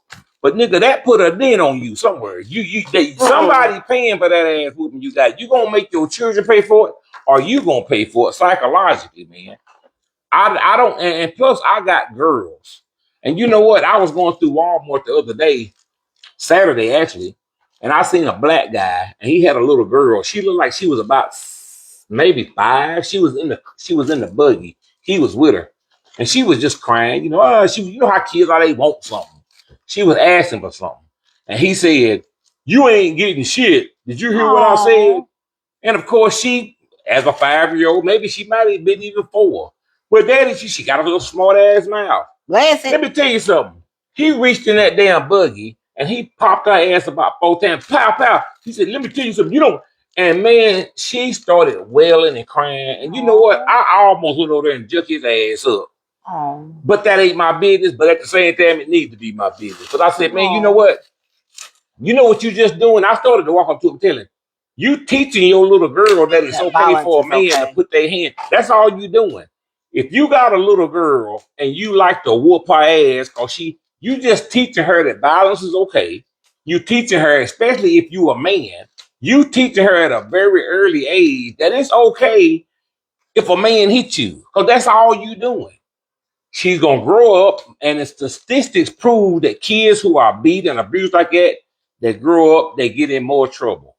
You got these kids in the inner cities, man, they getting these abused because they getting abused by mothers who have got abused, who got abused. They having a hard time in school. They having a hard time with the justice system. They end up in gangs. You don't have to beat your kid. If you don't know how to parent a damn teen, especially when they start getting to the age of 9, 10, it's time to teach. But here's the thing about it. A lot of people are not intelligent enough to teach. So the only thing you know is I'm gonna beat your ass. That's just a cop out because you don't know no better. Sometimes you got to learn how to parent. Man, kids are kids. They gonna talk back. They gonna snap. Yep. But we all grew up. We all learned. So I'd rather sit down and teach my kid. I'd rather talk to my kid. I'd rather punish my kids in other ways, take stuff away from them. But I have no need as a 54-year-old man to pick up anything and hit my girls. It make me feel good. And I have caught myself because I was one who had my ass whooped too. Oh, yeah. But I had to catch myself. I'm like, man, We look, both have. it made me feel bad, man, when I sit here and I had to, I'm not gonna whoop my daughters. I'm not gonna put my hands on my children and let them think that it's okay for somebody to put their hands, especially my girls. I don't want my girls to think it's okay for, no, I'm not gonna do that because I have other ways to teach. You know what I'm saying? And that's why my son turned out the way he is. Because I didn't subject him to getting ass whoopings. You know what I'm saying? I taught him. I taught him life lessons. When he done wrong, we sat down and we talked about it. Son, this ain't what we do. Oh yeah, after that first time You know what I'm saying? you had to whoop him when he I got in felt trouble at bad school. about it. Yeah. You felt so bad. I cried, you cried. Yeah, man. And he was like, you was like, I'm not doing that. I'm not doing that I can't. again. Because he felt like, because that's how we grew up, right? That's how I grew and up. so in his brain, I need to whoop him. He need to learn a lesson. We done told That's him. because I was taught that. We done told him to stop doing what he's doing at school, blah, blah, blah. He needed whooping. And he, but he didn't whoop him like that. He used a paddle. He gave him a paddling, but it still hurt him that he gave his son 5 legs. Yeah, it hurt me. And we said, you know what? We're not doing that again. That's not even, no. We're going to figure out a different way. We're going to figure out a different way to raise our kids. That wasn't it. I cried. And is it harder? It may be. It was harder. But who said it was easy? Yeah. Sometimes you just got to be, intelligent people don't have to do that. You don't see people who have intelligence who learn how to come up through the world and go to school and get degrees they understand that they more intelligent. Only low income people who were raised in the hood, they always talking about beating somebody's ass. If you don't get your ass, I'll beat the shit out of you. That's low income shit. That's hood shit. And you don't have to do that. No, it hurts. You don't have to do it. I mean, just hearing him cry, for me personally, it took me back. It took me back to how I felt as a young lady when I was getting a spanking. Yeah. I was getting a whooping. And I can remember to this day, at almost 49 years old, I can remember how I felt. Yeah. I can remember the thoughts going through my brain as to what did I do so bad you putting to deserve another person to put that is abuse. I love my daddy. Why are you doing this to me? Damn what you say. Yeah. That is fucking abuse. If you got to take your hands and beat your it ain't nothing good about that. And that's that. just our personal opinion. That's my opinion. Yeah. That's what but the law agrees with me. Now, you might say some people say these kids are so bad because they ain't get their ass whooped. No, that's a cop out with you not being able to parent. Your parenting style is not emotionally ready to have kids. If you gotta have a child, and the only way you can get that child to learn something is you gotta pick up a stick and go upside of them, you ain't ready to be a parent. I don't give a fuck what your mama done to you. I don't give a shit what you learned. You the stupidest motherfucker that I know. If you ain't raised your, now I ain't gonna lie, I caught myself doing it too. But sometimes you have to realize you ain't got to do what your parents think. Sometimes you got to be better than your parents. You understand what I'm saying? Yep. You don't have to be as stupid as your parents was. Take what your parents gave you that's good, run with it. But if my daughter is 12 years old. She's been here. I'm 6'4". You know what I'm saying? 300 fucking pounds. Do you think I really feel good about picking up anything and beating my child? She can't defend her fucking self, and she shouldn't have to. I'm not going to do it because I have another parent. I'm wise enough to realize that I got enough fucking sense that I can say, hey, let's have a talk. Let's have a talk. That don't mean it's going to be a nice, I'm going to get on her ass. We're going to say some words. I'm going to take some things. I'll take every damn thing. But eventually, they will learn. It's a process. But if the first thing you got to do is you hear me talking to you, you don't talk back to me, and then you go upside the head, you a weak ass parent. You shouldn't have kids, and you ain't learned shit. You walking through this world with blinders on, and you fail to learn. And then you teach this shit to other people. I'll beat my goddamn kids. I wish the fuck they No. would. You was a dumb motherfucker. That's what you are. And I hate to say that, but that's what I feel. You a dumb motherfucker if you beating your child. And that's the reason why he gonna have problems. They gonna end up shitting in themselves. They're gonna be pissing in the bed. They gonna have some kind of problem. They gonna be mean to other kids at school. Statistics prove this. This is not just me talking.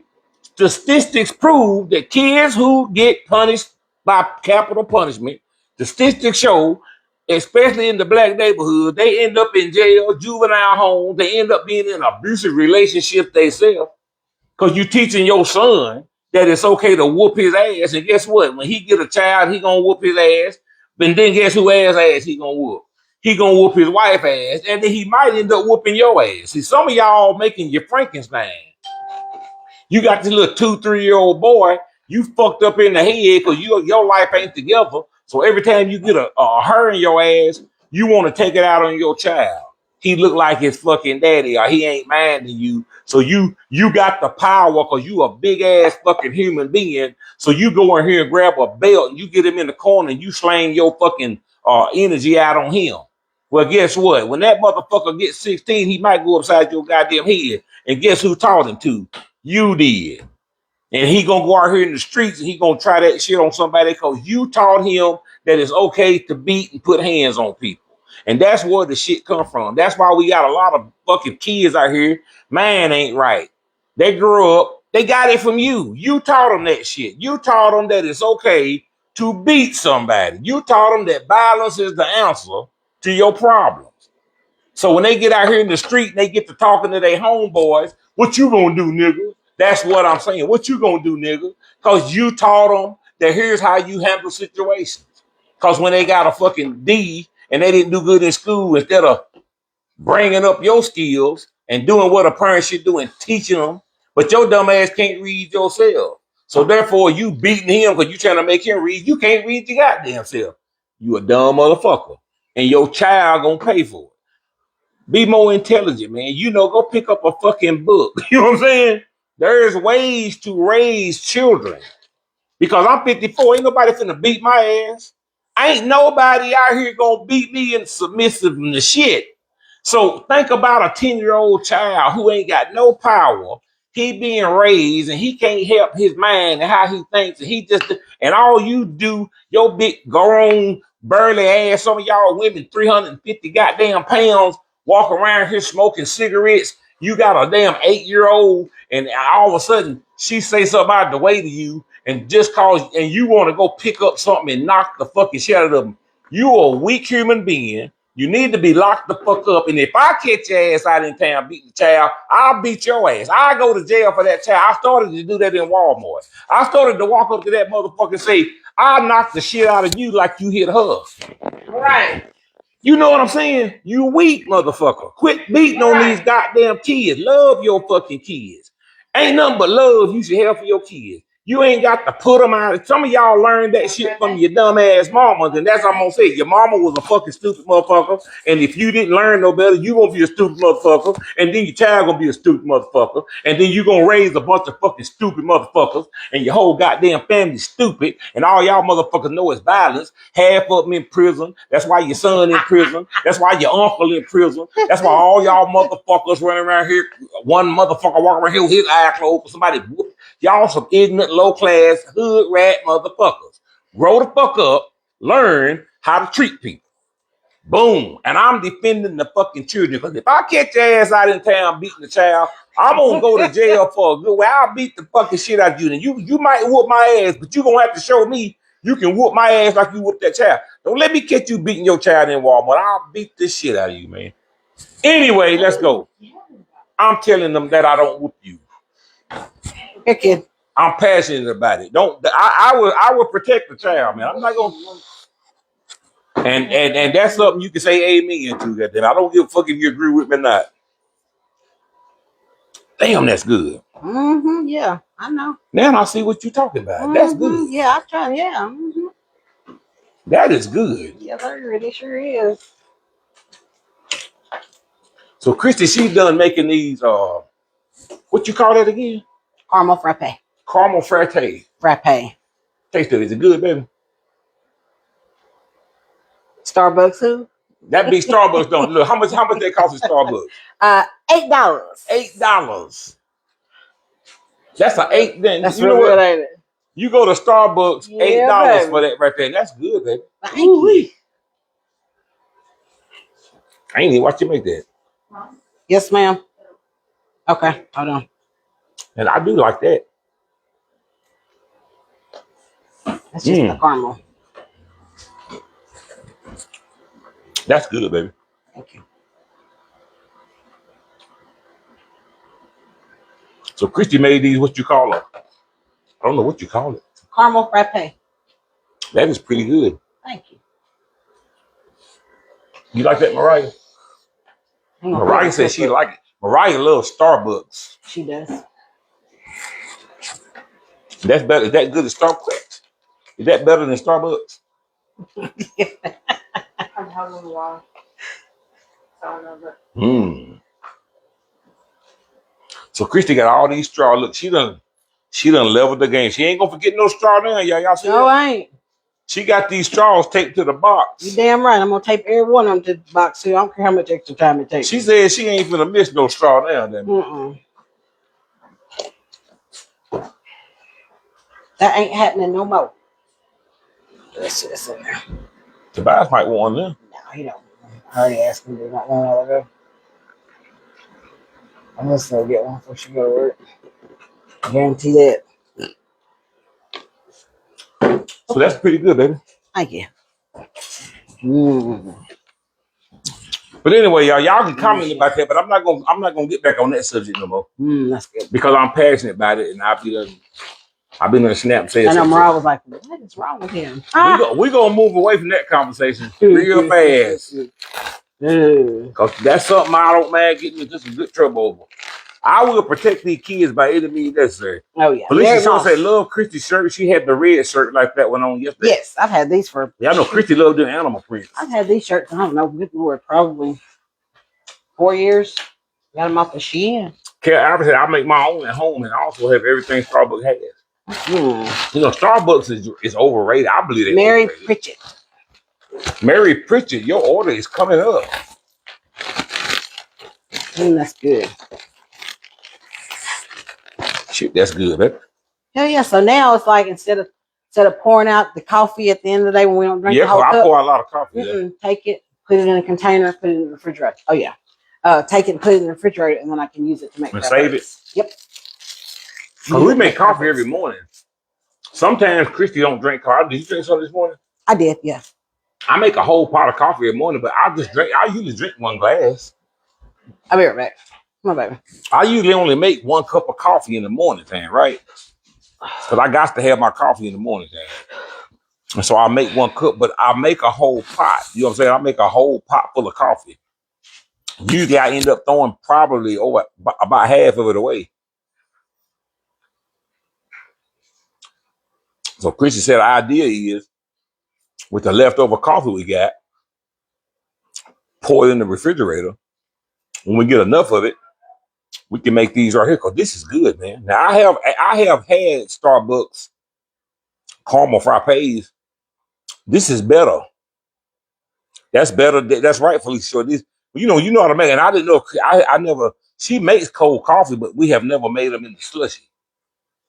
She always makes them with the ice, like a cold coffee. This is a slush. This is a frappe. This is good.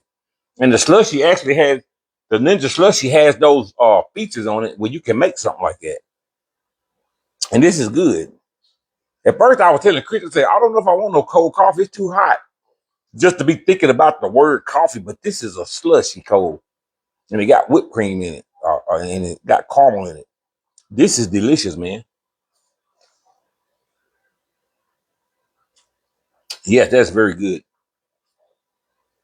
We're going to have to make a video on how to make these, man. If you like coffee. If you want an afternoon kick with a little caffeine in it, but you don't want to drink hot coffee, 100 degrees, because they do got caffeine in it, don't they, baby? Yeah, it's coffee. This is like a cup of coffee. Yeah, it's just like coffee. Mm-hmm. It's like drinking a coffee milkshake, I guess you could say. Yeah. I love it. And then I tell you that Joe Morgan was traded to Portland. Oh, y'all talking about the NBA? I did not watch. Who was? Joe Morgan was traded to Portland. You don't know. They talking about basketball. I thought you said somebody else. No, we talking about basketball. Yeah, I know, but I thought you said somebody Rita else. Armstrong said, "Can you put pop in it?" Now I know you from up north. She said pop. She said she's from the north. You from up north? Where you from, Rita Armstrong? She's from Illinois or somewhere. You from up north because you said the word pop. That's an up north word. My cousins are from Illinois, and they always called soda pop. They always called it pop. I used to call them cold drinks. But down here in the South, everything is cold. Everything is cold. Yeah, everything cold. Anyway, but yes, ma'am, you can put sodas in the Ninja Slushie as long as it's full strength. Like if you're doing diet, you have to add to it. Like you have to add some kind of sweetener to make it slush up. But if you just take a 2-liter Coca-Cola, full blown Coca-Cola, just pour straight in there, and just gotta be careful because it'll foam up. So you gotta do it slowly. Pour it in there. Let it rotate slowly. Pour it in there. Yeah. But if you rotate it too much, it'll. Oh yeah, just take a whole. Jay Morant. That's who I thought you were saying. Jay Morant. That's Grizzlies. Yeah, Memphis. I know. Yeah. Why? I didn't know you knew. I do know who Jay Morant is. They traded him to Portland. Yeah, he was Memphis's biggest. Yeah, he gone now. Oh man. Marlon Monroe said, "I agree with you, Big Low. Instead of cussing your kids out and beating and talk to them, tell them why. Tell them what's wrong. Teach them the right way. You can punish you ain't got to beat them. But if you don't know no better, that's all you know. That's it. Because that's what your generational curse. It's a generational curse. That's what you call it. And you normalized it. You've normalized it. Slavery normalized beating your kids to the point where you can talk to somebody who's unintelligent and emotionally unintelligent. When I say unintelligent, I don't mean I'm talking about emotionally unintelligent.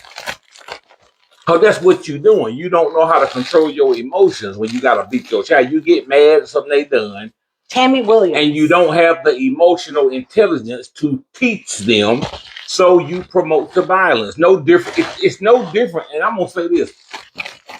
If you don't have the emotional intelligence how to talk to your kids without having to beat them, Bonita Neely, it's no different than if you are here in the streets and somebody do something wrong to you or say something wrong to you or make you feel some type of way. And instead of walking away or talking about it, you want to go, hey, nigga, I'll whoop your ass. Right. It's the same shit. It's no different. You just doing it with your kids. And you get to do it because they can't protect themselves. Judith McCracken. So that's the same thing. That's like me being out here in the street and meeting some Pee Wee Herman guy who can't help himself. He in a wheelchair. And I look at him and say, how you doing? And he say, oh, man, fuck you. And I be like, you don't talk to me like that. You know what I'm saying? I'm going to teach you a lesson. And I just thought to beating his ass. Robin Gordon. I'm going to fucking jail, right? So why would you do your kid like that? So if your kid come in here and say something to you out of the way, you don't talk to me like that. Whatever he doing, he ain't got his homework, or you done told him to clean his room up and he ain't doing it. You mean to tell me as a grown person who done been on this earth Kimberly E. 30, 40, 50 years, you don't have enough intelligence to talk to this little child and to have some kind of punishment? The only way you know is I'll teach you something. That's not intelligent. It is not. That's not intelligent. If you think about it. Now, you've been raised to think that that's the way to do it, and you normalize it. But slavery was normalized too. You remember, slavery was not against the law. It was on the books. We was not humans. So slave masters could beat us. They could do what they want to us. We was property. That was the law. It was normal. So you think that shit made what you doing the same way. Taking your 8, 9, 10-year-old child and beating them because they made you feel some type of way, or you want to beat them into submissive, is no different than what they done to your ass when or your ancestors. It was normalized. And when something become normalized, society thinks that it's crazy. Let me tell y'all something. Y'all see that damn bug right there? I can take a Coke bottle and take the top off of it and screw that motherfucker in there. It'll fit, but it ain't supposed to be there. It's not supposed to fucking be there. I can take a Coke bottle and take a bottle of water, the damn top of that motherfucker, the edge, it screws right into that damn light fixture. And just cause it fit don't mean it's supposed to be there. That's the same thing I'm trying to tell you. Just cause you was taught some dumb ass shit, and just cause it's the law, don't mean it's right. Because slavery was the law. So that's why I'm glad that they made capital punishment Sharon against the Coleman. law. Because if your child go to school and say, my daddy beat me, they coming to your fucking house, and I think they should. Now, I've talked about this in the past, and I had different views in the past. But like I said, when you know better, you do better. You become emotionally intelligent. Christine So Wright. through learning, I learned it's not good to beat kids, man. They can't protect themselves, and you ain't teaching them nothing. If I gotta teach you, if I gotta beat you to get your homework, what am I teaching you? Because when they get grown, who gonna beat them to do something? You ain't teaching nothing, but violence is good. Quit beating these damn kids. Teach them something. Only if you know. But see, most of y'all don't know. You just had kids, and you know how you get kids? You have sex. And that's the problem. A lot of people just having kids because they laid down, and then they got them, and then they stupid as fuck. Some of y'all ain't no different as 45 than you was at 16. You just as stupid then because you ain't learned shit.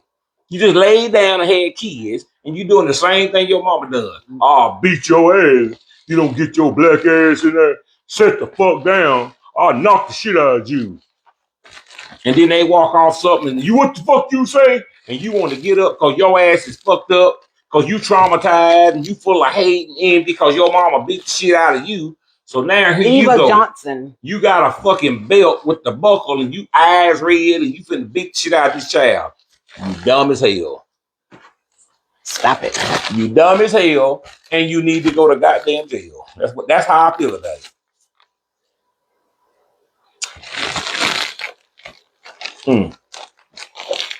So y'all, we gonna get out of here, man. Tonight, Tina Johnson. We got a bunch of these to go. We got all these to pack up. I bet we got over 100 orders on, baby. Yes.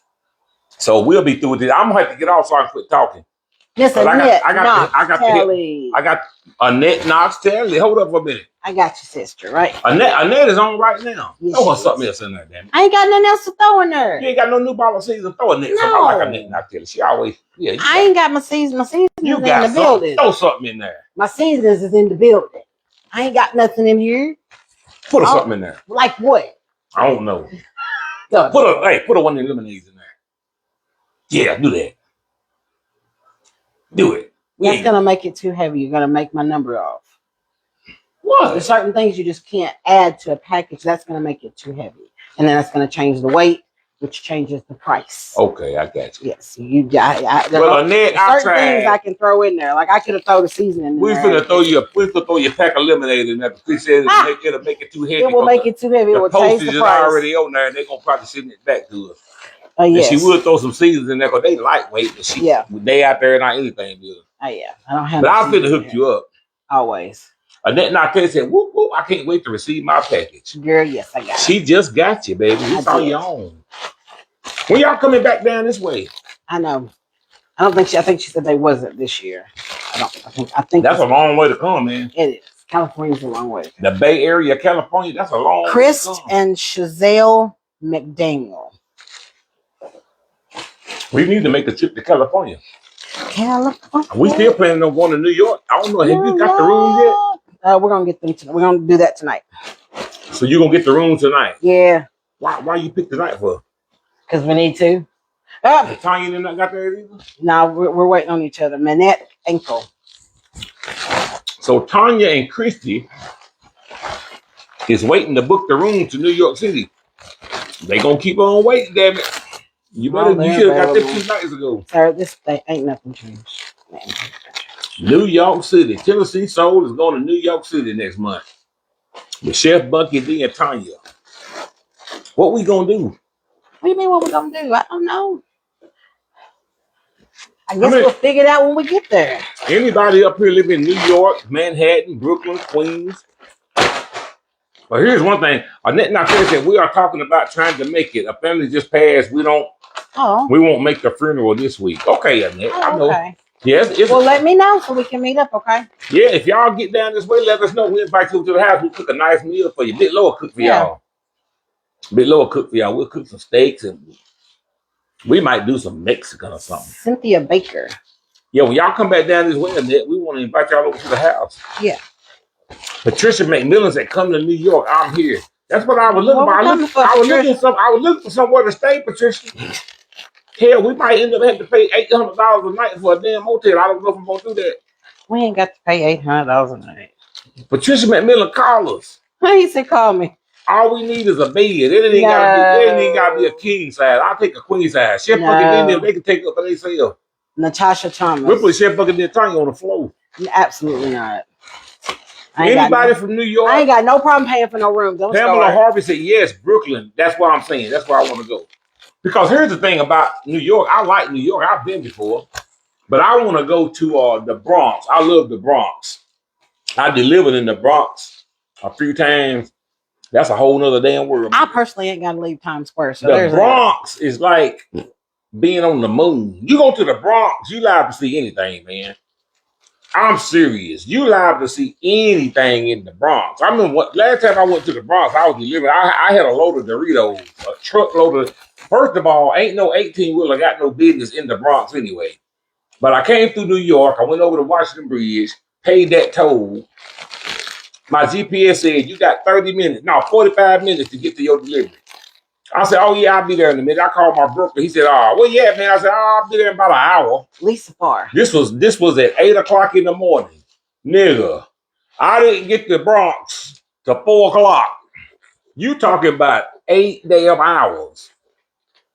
My GPS said I had an hour. No, sir. You don't get this was on a Saturday that made this up. And then when I got to the Bronx, I think I was the only 18. Well, I was like, why the hell did you get me here? Now, the thing about the Bronx is they usually break down the load from an 18-wheeler, put it on the box truck, and then the box truck goes in, a smaller truck goes in and delivers. Quintella Noel, your order's ready. But that damn Bronx, the streets is so small. I'm like, man, I'm sitting at the damn drive. I'm sitting here, I got to deliver. And, Bronx in New York, it's a lot of Jews up there. You know what I'm saying? A lot of Jews, and they own a lot of shit. Jennifer Roberts. And they got money. So where I was delivering to, Jews own this place. And so I'm sitting up here thinking, okay, I'm like, how am I supposed to get my big ass 18-wheeler over there? The streets ain't no bigger than the streets that I live down the side here. So I stopped the police officer. I said, hey, officer. I said, I'm here. I got a delivery right there. I said, could you help me? Because the cars don't give a damn. They going, I'm trying to turn. They not going to let me in. I don't even know if I can dock in this dock. The street's so small. So I need an officer to help me. I said, hey, officer. He said, yeah. I said, this nigga looked at me and gave me the finger. The police officer. He said, you on your own, buddy. It took me an hour to dock in that dock. But I got in the dock. Thank the Lord. I was sitting there and I seen this dude walking across. Just walking. He had a fishing rod in his hand. You know what I told you about that shit, Christy? Oh, yeah. His imaginary fishing. He had a fishing rod in his hand. He was imaginary fishing. And he had fishing gear on. Now, I ain't no... Pamela Skilling. I'm not no wizard. But I know, looking at my map, there ain't no water around this. Ain't no water around here. Where you going?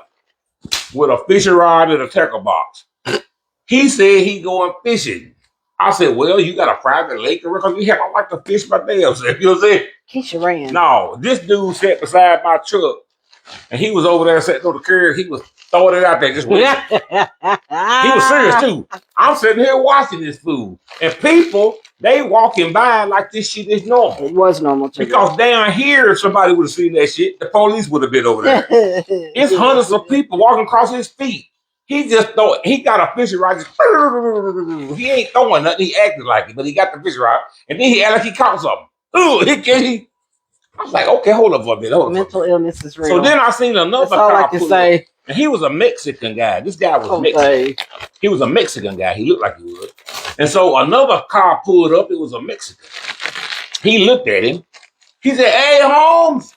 He said, "It's people like you that make us look bad." Yvonne Sale. He said, "At least you can get you a boat." I said, "Lord, what did motherfucker just say?" He told him that, Christy. I died. I remember when you told me that. Another Mexican, it might have been, it didn't know him. He said, "Hey, man, look at you." He said, "It's people like you make us look bad." He said, "At least you can get a boat."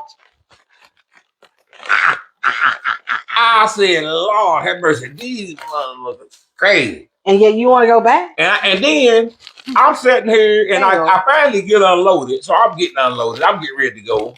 And all of a sudden I see something shoot across me. What Virginia the fuck Hill. was that? I'm thinking, okay, am I high? Something flying. I had to stop for a minute and catch this shit. It was a guy on a skateboard. He had a suit on. This joker had two pieces. He was on a skateboard. They come by me running. I said, "Who does that?" They delivering pizza on skateboards. They got suits. You seen grown ass men in suits on bicycles because they ain't got no cars. They on bicycles going to work. And I'm seeing crazy shit. Dogs walking on. Henry Coleman. I seen a dog walking on 2 feet with clothes on, man. He didn't have nobody He was walking with on him. no damn Bullshit. That damn dog. I promise you, Chris. Charlotte Thorpe. I seen a full-grown German Shepherd with shoes on, pants. Now you done gone too far. I know I did. Yeah, he walking straight up like me. You going too far. Had a hat on. He just walking. And I'm thinking, okay, you know, in New York, bro, you not seeing that. I'm thinking maybe somebody got a dog. Charlotte They an Thorpe. entertainer. I ain't see nobody around him. He walking down the damn street, and I'm looking like, who owned this dog? I thought it might be a trick dog. No, the dog stopped at this place, opened the mailbox up, pulled the mail out of it, and then went in the house. I said, whoa. The Bronx is crazy, man. I'm just telling you. And you want to go back? Why? I mean, it ain't dangerous. Stephanie Seabrook. I want to go shopping. I want to go to the Bronx and shop. No, I'm good. I can stay because they got a lot. I can stay right on Times Square and be just fine. Maybe Times Square is just the Bronx got a lot of history. That's where like Biggie Smalls and them come I'm good. I don't have to be where Biggie was. You know, the rappers and shit. That's why I don't have to be where I want to meet. I want to meet. You know what I'm saying? Earl Taylor. I want to go to the Bronx because I want to go meet some icons. You know, some of the convicts. I'm good. Young Jeezy, trying to make it easy. Shaquilla Banks. You can catch me on the block, my cartoon. Cause I'm a rider. Hey, I'm just a soul survivor. What's his name? That black dude. To be talking shit. He be doing Black. His name is Black. He a comedian. He said, "Motherfucker, what you talking about?" Oh, you talking about fuck you, motherfucker. His name is Black. That's what his name is. Annette Nartez at Harlem is amazing. Yeah. I wish they still had what they call that show when they used to, the talent show. The Apollo. The Apollo. Is the Apollo still on? I don't think they had it. Nakia Brown. Is the Apollo still there? But I'm gonna take Christy to see a Broadway play. She wanna go see a Broadway. We got tickets to the Lion King, so maybe we can go see that or whatever. But anyway, we're going to New York City, y'all. Yeah. Christy's scared. Christy's scared. I am a country girl through and through. Christy's scared to go to Memphis. Okay. I am a country girl through and through. Look, we grew up. Look, I don't give a shit. A lot of people think Tennessee is country and Memphis up. We live right next to Memphis, man, and we go to Memphis all the time. We ain't country thugs like you think we are, man. Memphis is one of the craziest ass cities, and we go to Memphis all the time. They rougher than Atlanta down in Memphis, man. Memphis is crazy as hell. Certain areas, not the whole city of Memphis. Orange Mound. That's why I said not the entire city of Memphis. There's certain Orange Mound is one of the most dangerous places in America. I used to sleep down there in my truck. Absolutely not. I used to sleep in Orange Mound. So we know about crazy I am shit, country, man. and I'm country, and I'm scared. Don't think because we live in our little hometown, we don't know shit. We know about shit. Look, we live. We Memphis is where we used to hang out at, man. And yeah, that's some crazy. I don't shit. trust people. Somebody said I love New York and create memories. New York ain't really bad though. New York don't have a real high crime. New York don't have a real high crime rate like they used to. Like I said, Long Island, New York is where you see all the celebrities. I ain't studying seeing no damn celebrities. I have no desire. I've never been a damn jockey for no celebrity. Yeah, I would say I would love to meet. There's certain people I would definitely love to meet one day. And Whoopi Goldberg is one of them. Why? I don't know. Why you want to meet Whoopi Goldberg? I don't know. I don't know. I have been a fan of hers for years. Whoopi Goldberg don't even like black folks. You better leave Whoopi alone. Whoopi Goldberg is weird to me. You better leave Whoopi alone. Now, she is a strong advocate for black America. I love But that joker love white men. So what? I love Whoopi Goldberg. That is weird to me. I love her. Okay, she will stand up for some black folks, but she loves these white men, man. I don't know why she loves them. And then I was culturally shocked when I went to Jackson the first time. I know you wasn't that. She said she was culturally shocked. Now, when you say culturally shocked, what side of it were you shocked? Because what did you see? Because Jackson got a lot of African Americans. So was you culturally shocked because of the white people? Then Lisa Rapay. But y'all remember Eddie Murphy? What's that movie he made? Was it y'all know that movie Eddie Murphy? And he went in that bar. He said, "It's some honkies in this motherfucker tonight." No, that was Eddie Murphy, but he got that shit from Richard Pryor. That was on Beverly Hills. Y'all remember Beverly Hills Cop? And Eddie Murphy was the cop, and he was with that white man. Yeah, they went in that bar. And he said, "There's some honkies in this motherfucker tonight." I died. But Richard Pryor said it on one of his acts first. Yeah, Richard Pryor the one said it. I think it was Sunset Live on Sunset Strip. Yeah, it was. When he come out on stage, Kimberly Lane. Because white people love Richard Pryor because he called everybody a nigga. He didn't care. And white people love Richard Pryor, man. He was the one who brought the word nigga to life back in the 70s. Sandra Pettigrew Gabriel. When Richard Pryor come out on stage, he saw all them white people. He said, "Damn, there's some honkies in this motherfucker tonight." I died the first time I saw that. Oh shit! I was like, did he just say that? So is that what you talk about, Annette? She said, "There's some honkies up in this motherfucker tonight." Annette, not Annette. That said farmland. Oh, okay, I got you. Yeah. She said the amount of. Oh yeah. Oh yeah, baby. We got some corn. So all kinds. I love you, Manhattan, but give me that countryside. See, down here where we live at, you can go riding. Yeah. See, down here, we can go like 2 miles down the street and hit a back road, and all we see is cornfield for miles, man. You gotta think, as a kid, we used to travel down. My dad had all these different back country roads that he liked. Of course, we lived in the country, but you get deeper, and he had these roads that he liked to take us down when we were kids, in these deep country roads, down past our house. I'm talking about in the woods. Well, you see, we used to ride, and my daddy used to own a 57 Chevy pickup truck. 57 Chevy. It was original color, everything was brown. And stick shift, everything. We used to go riding in it on Sundays, and he would take us on the deep road. Well, you see wild horses. We would go pick wild fruit. Like, seriously, we would pick blackberries, apples, pears. We would find flowers that my mother loved, and they would dig them up. Grapevine. That's how she's got her grapevine. That's how she has her muscadine vines. Yeah. The blackberry vines that my parents have, they dug them up in the woods. Yes. So I was very, very used to that. When I tell y'all don't see that side of Christy, but Christy's a country girl. Christy used to chop wood, man. We did. We had a wood stove growing up, and about this time of the year, right around the last of July, it'd be hot.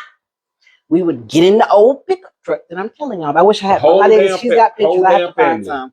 The whole family, all of us, including my Christy grew up little sister. Green Acres, y'all. I did not. Green Acres is the place. But this was Black Acres. Was at the end, of course. But when it was just me and my brother, my young brother at the time, we would load up in this truck and we would go off into. He had people he knew, and we had certain woods we'd go in, and he'd have his chainsaw, he'd have his hatchet, he'd have his axe, and he would tell us to stand back. We would sit on the back of the truck, and he would cut the damn trees down, and then he would cut it up, and then he would call Mama over there, and My mama's strong now. She little, but she's strong. And she would They split had them to load. damn wood. Yeah, that's how they could She stay would warm. split that shit, and we would rick it up in the back of that truck.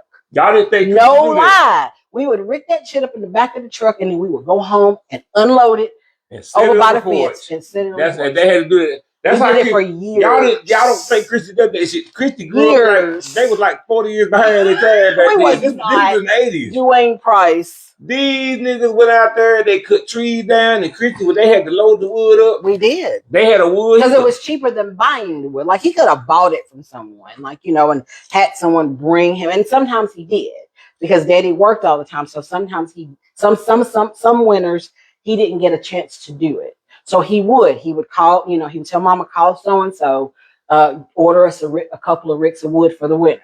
And they would bring it.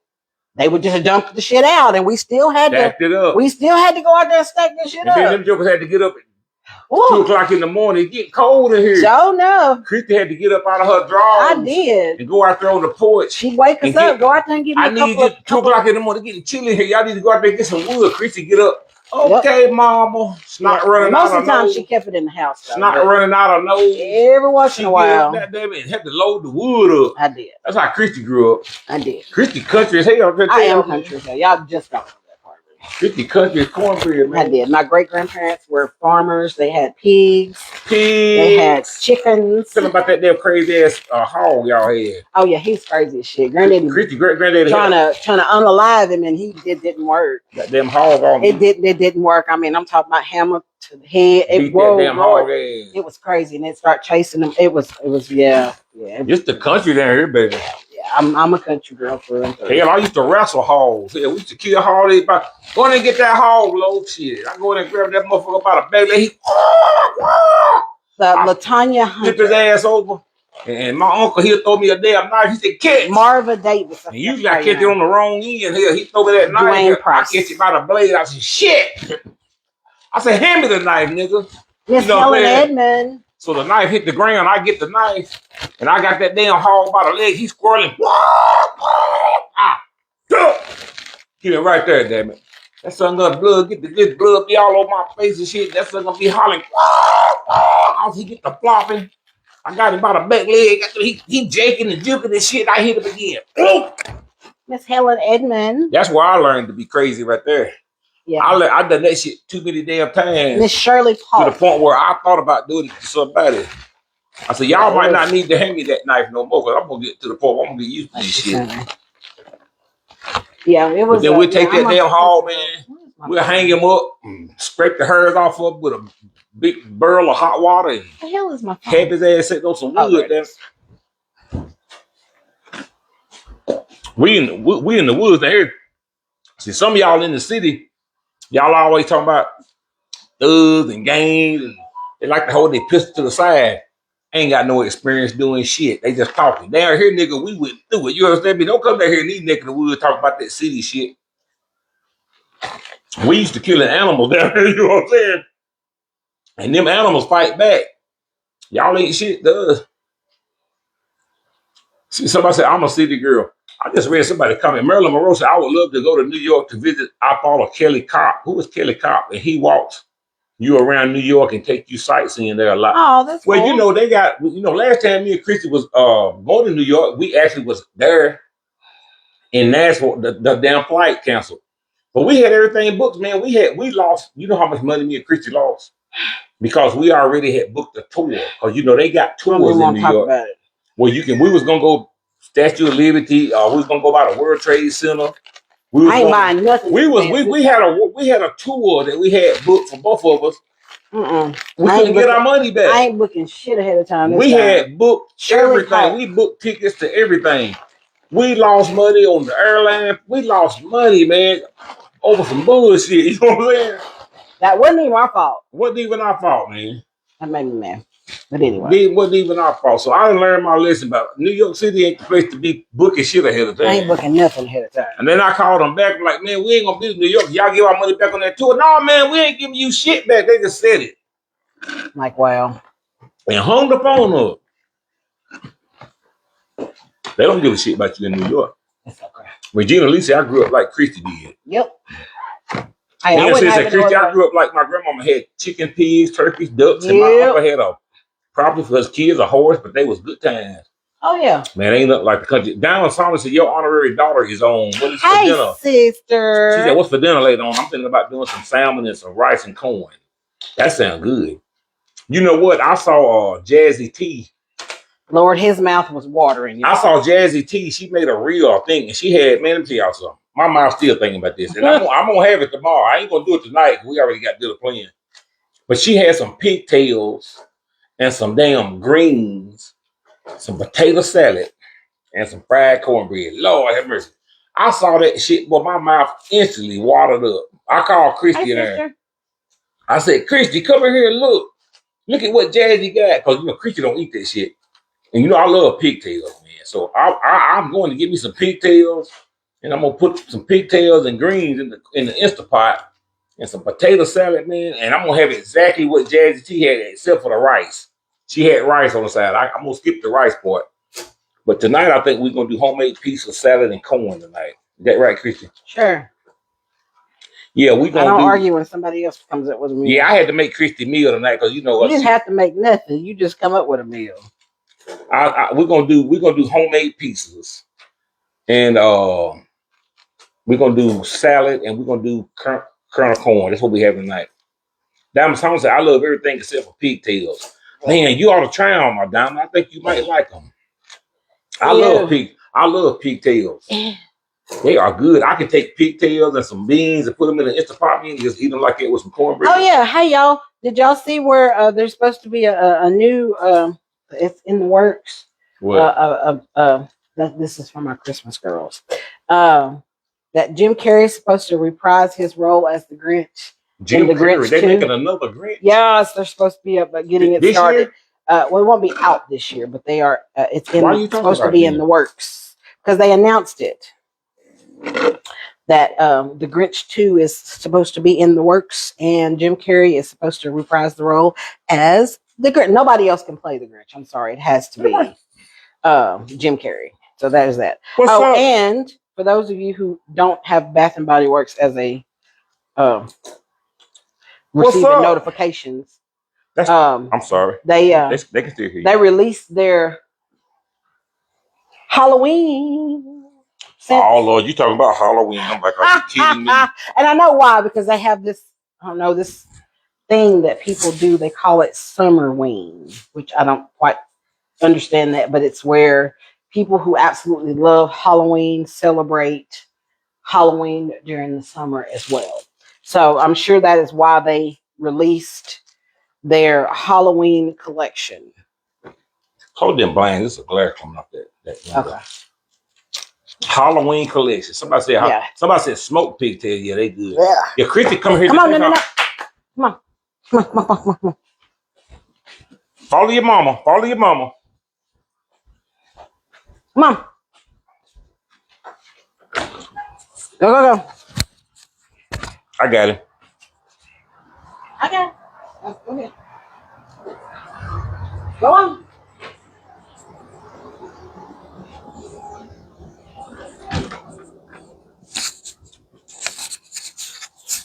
Good boy. Potty training. Y'all see he just used the bathroom? Good boy. Come on. Come on, boy. Good boy. Use the bathroom. Good boy. Come on. Good boy. So you getting potty trained next? I'm getting potty trained. Yeah. So I'm gonna be a big dog. Yeah. So I'm gonna protect everybody. Say roo roo roo. Yeah, he found his bark this morning. You found your bark this morning, did you? He barked. My name is. What in the world? Say my name is Trigger. That's Trigger, y'all. This is my yep. That's Trigger, y'all. His name is Trigger. He gonna be big by Christmas. He gonna be big. He gonna be standing right at Chrissy's waist. As Mama was, she's big. That's Trigger, y'all. He gonna be the one that's gonna. He little now. Look, don't take that for granted. He likes me for whatever reason. He little now, but He gonna get big. That's a Doberman, man. I'm gonna take him, get his ears cut. His ears gonna point up. Christmas time, don't come over here. You putting them straws on them boxes, ain't you? Yeah. Y'all still talk about them pigtails. About that smoked pigtails is great. Y'all on them pigtails, ain't you? That's funny. Y'all talk about them pigtails. I love some pigtails. Yeah. Christy don't eat no pigtails. I do not eat stuff like that. Christy do not eat pigtails. I ain't eating them nothing. You ain't even never tried them. I don't have to. It's okay. I do not want the tail of the pig. It's good. No, thank you. I don't want the tail. I don't want the feet. I don't want the head. I don't want the ears. I don't want none of that. Somebody said, how's him and Levi getting along? Levi, so far, Levi is very curious. Oh, yeah, you did. I'm sorry. That blur is blurring. Okay. Yeah, Levi is very curious. There you go. There you go. He's very, very curious about the dog, but he won't stay too long. He'll stiffen, and then Trigger will take off running and chase him. So it's really funny. Yeah, the cat don't. Yeah, he curious about him. He's very curious about him. Very, very curious.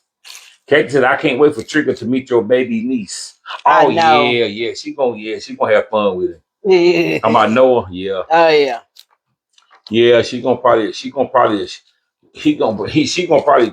break his leg. I'm sure. Nah. She ain't scared of no animal. She got a. Somebody said that Noah meet Trigger. No, not yet. Noah has not met Trigger yet. Nah, we ain't had Trigger but what, 3 days? We just had Trigger 3 days. We just picked him up. We just got him Saturday. So yeah, I just picked Trigger up Saturday. Yep. Oh, the tape. I got. Cecile said your hair is cute, Christy. Thanks, Cecile. So yeah, how many more we got? So we almost got these packed out, y'all. What you doing all the bags? Oh, they all right. Okay, I got it. So if y'all ordered the metallic glitter tumblers Friday. These are Friday orders. It's Friday. We had another round Saturday. So these are the over 100 of them that y'all ordered Friday. Check your tracking. You should already have it, actually. So we're about to take these. Will probably go to what time is it? No, they won't make it today. The post office actually closed right now at 4:30. Yeah, so we'll be taking these to the post office first thing in the morning. And then starting tonight, I'm gonna start printing out the other ones y'all bought. I got 50 more that I gotta mail out. I'll probably have those done by tomorrow evening. And then I'm gonna start working on the mugs. Y'all want the mugs to go with that. I need to take one of these out and show it. I have the mugs to go with it. Actually, I got one of them in there. But these are some beautiful, man. And I actually have gotten hold to some more glitter. Because y'all know these glitter ones are hard to come by. Y'all see these right here? Let me go. And they're so pretty. These are beautiful, man. I mean, when I say these are beautiful, these right here, man, let me tell y'all something. This is a metallic glitter. Y'all can see.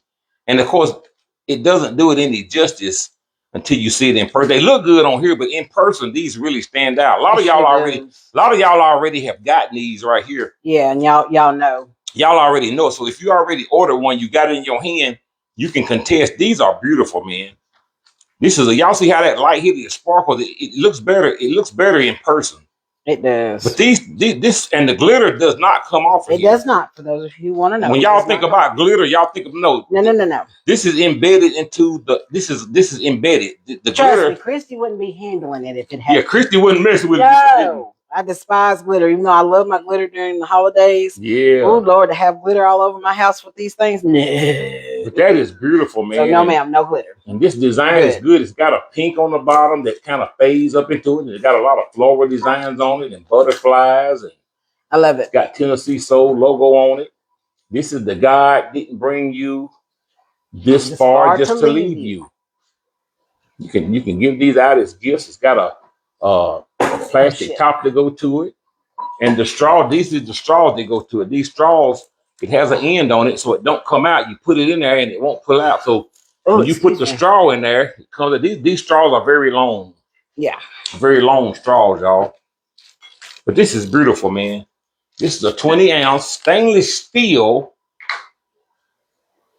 Keeps ice cold for days. Keeps hot drinks for days. You can put coffee in here and it'll stay hot all day long, y'all. I've done it. And you put the top on it. It It has a gasket around the top where it doesn't let out any heat, let it cool, and it has a split straw right here. You can close this top on. So when you got hot in it, you close the lid and it keeps it even hotter. It keeps it from evaporating out. It nice and warm. This is a great time. These are some nice tumblers. These are not cheap tumblers. Okay, these tumblers are are actually recommended tumblers for people to have, and I get them blank, but these are glitter, man. These are beautiful. This is very beautiful. And so I just got hope to about 200 more. I got 100 more here with me. I was not going to get any more, but I got some more. I got 200 more coming in the glitter because I can get the plain white ones all day. They the stainless steel ones, but they just don't have the glitter on them. So I can get metallic glitter. I can get white glitter. And these are beautiful, man. So when I put these back up, y'all make sure you grab them because I'm going to be printing some more of these. That is great. How many of y'all already got one? If you got one, let us know, man. Because a lot of people, they get curious and say, I don't know if I need to get one. Somebody said, public announcement to everyone, only purchase one or two so other people can order. Oh, yeah, because we do. I do. I have people order, man, because when I get on here, a lot of people, I got one for my mom. I got one for my sister.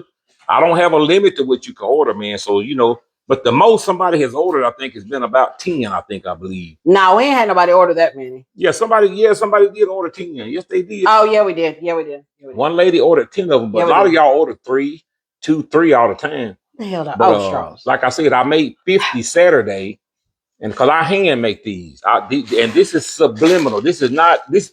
This is tattoos. This will not fade. You can put this in the dishwasher. The glitter doesn't come off. Lakeisha Bonus said, I have yet to receive mine. Well, yeah, you right in Memphis, man. Check it. What did your tracking say, Lakeisha? Hers is all over. Hers is going around the world. What you say, Christy? Lakeisha, I said hers is running around the world. Christy said yours is running around the world.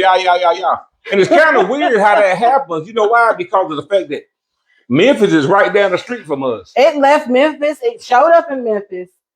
And then it went to Texas. It left Memphis? It left Memphis and went to Texas. Lakeisha Bonus was in Memphis. Yes. You hear that, Lakeisha? She knows because she was the one who texted me and told me about so it. you check your...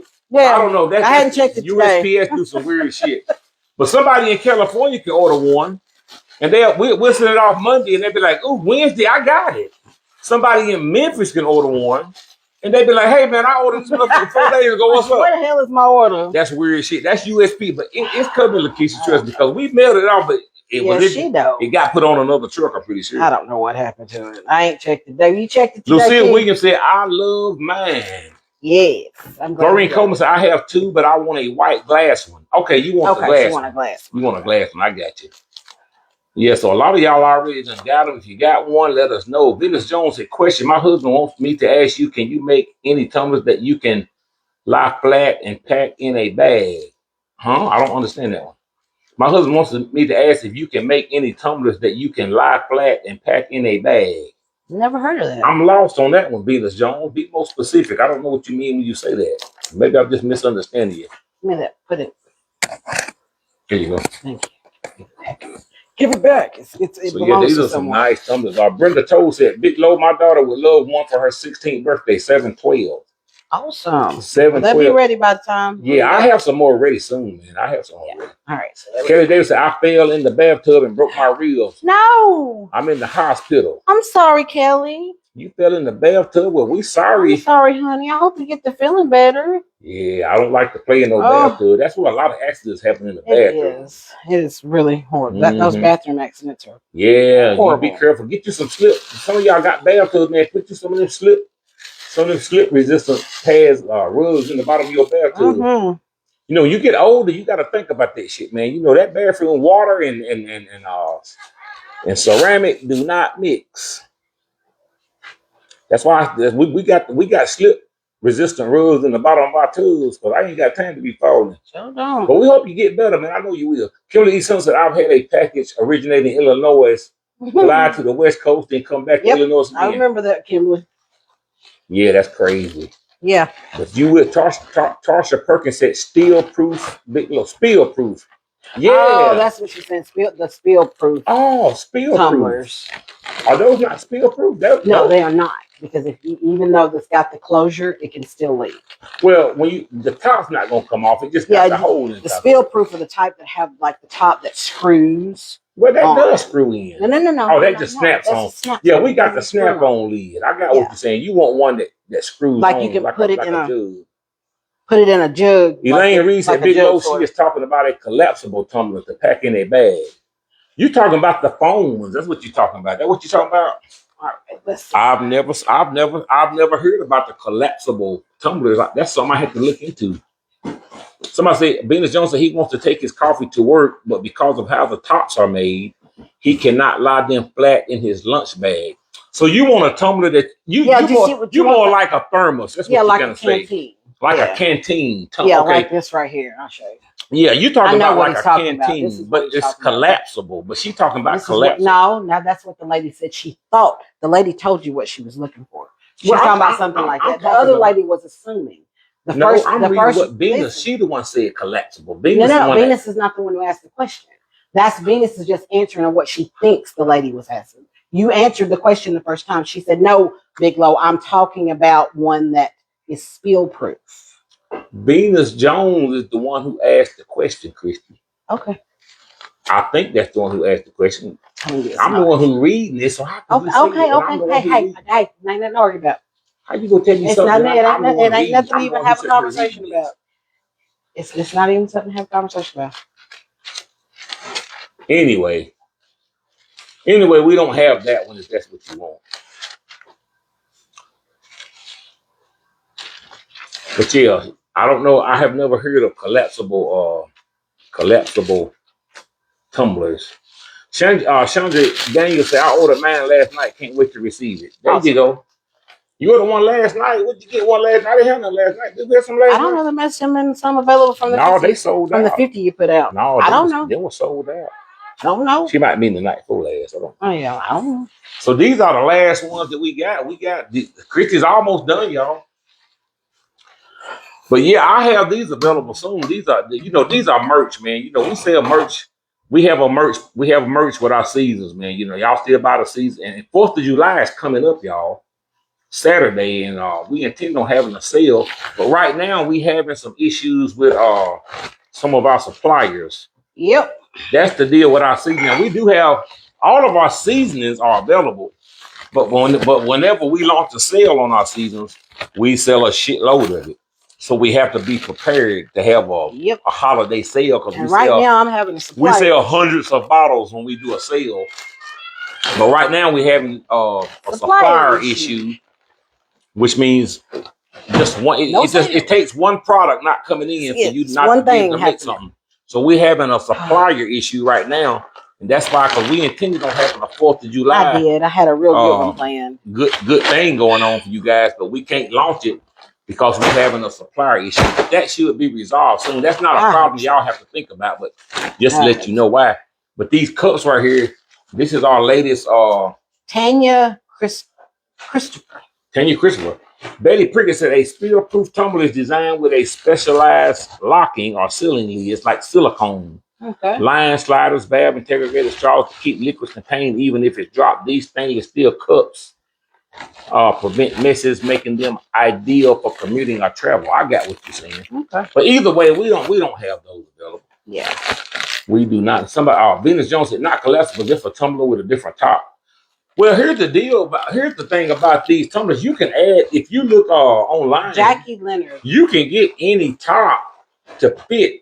These are just the tops. Screw on there, these are just the tops that's offered, but inside of these tumblers, there's not any grooves. So you would have to get one that got the groove. These don't have the groove. These are snap-on tops. So you would have to get but unfortunately, we don't have those. Yeah, that's all you got to say. We ain't got none. Yeah, we just ain't got none. We do not have any. I'm saying you should have a bundle deal with those mugs. We will eventually. But Tennessee Soul Crew member, I have these available. I might put these on. Hell, I might put some on tonight. But Christy said, no, we got too much going on, y'all. We got to. Well, not really. After you get these out, we ain't got nothing that's going on. 750 I got to put together. Deborah Jenkins. Karen said, we'll wait on the shipping. Go ahead and launch it. No. Y'all know better. Rhonda Hart said, I want to order a coffee mug. I tell y'all what, I'm gonna tell It'll y'all be like this. available soon. Belita D. I can put the mugs up because I can make those. I can get those ready by the end of the week and have them mailed out to you, y'all. But like I said, I don't like to have pre-sales, man. I absolutely hate it because anything can go wrong, you know. And I don't want to collect. I'm an honest businessman, and I mean, I know a lot of people do have pre-sales. I absolutely do not like receiving anybody's money for anything if I don't already know and guarantee. Lisa Watkins, your order is coming. I hate to do that. I do too. I hate to do that. Because it's no different than, like, this is a prime example. Like we just told y'all, we're having a slight issue with one of our supplies that we get. Now, let's just say we're talking about our seasoning. For our seasoning. Yeah. So let's just say we went on ahead and we had launched our sale, right? And I didn't prepare for it. I didn't think anything about it because it's, I can get what I need when I need it. And then now what's up? Yeah, we don't know when that one supply is going to be ready. Right. So therefore, don't count your eggs before they hatch. Kind of what we do. We don't do that. Yeah. So what Big Low does, I come up with a number. I say, you know what? I'm gonna make a couple of hundred, and we even do that with seasons, man. Because we can make seasons. We can bust them out all day long, very fast.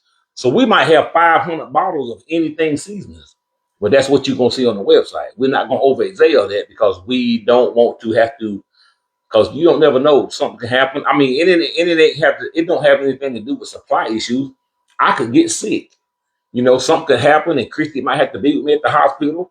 And then y'all be sitting around waiting on your order. Yeah. So we want to make sure that we have product ready to ship out, even if something was to happen where I fall out in the floor and Christy have to rush me. I can go and I can direct the kids. We can still get these out. We got people that we can say, hey, y'all.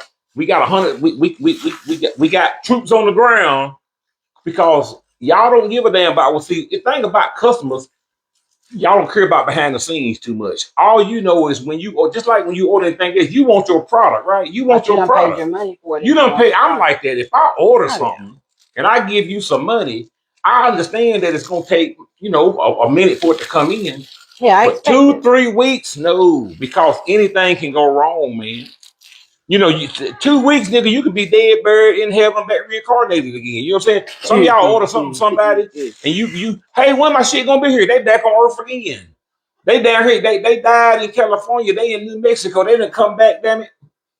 Don't even know. Look, you fucking with reincarnated people. So we don't do that. Just in case I die and get reincarnated. I don't want to be down in California. Done been born and somebody be like, "Hey, Big Low, I didn't get my tongue." And I'm like, I can't. So that's what I'm saying. Carmen said, well, wait. No, down the sun said, I'm going to do my best to buy every mug and tumbler as a collection. Aww. That is the goal, man. That is the thing. See, let me tell y'all something, man. I know some of y'all don't like to hear this shit. Some of y'all be like, every time y'all come on, y'all selling something. That's right, because we entrepreneurs. Just like every time you go in Walmart, they got something for you to buy. We are a cooking show. Well, we're not even a cooking show at this point. We are a show. We just do a show. Christy cooks. You like to see anything on this page. But Christy likes to cook. We sell seasonings. We are entertainers. We are content creators. And we also are business people. It's a lot of things going on. So we kind of mix all that together. You know what I'm saying? So, yeah, but we like to treat our customers honest. And this is where we use social media to elevate our business, man.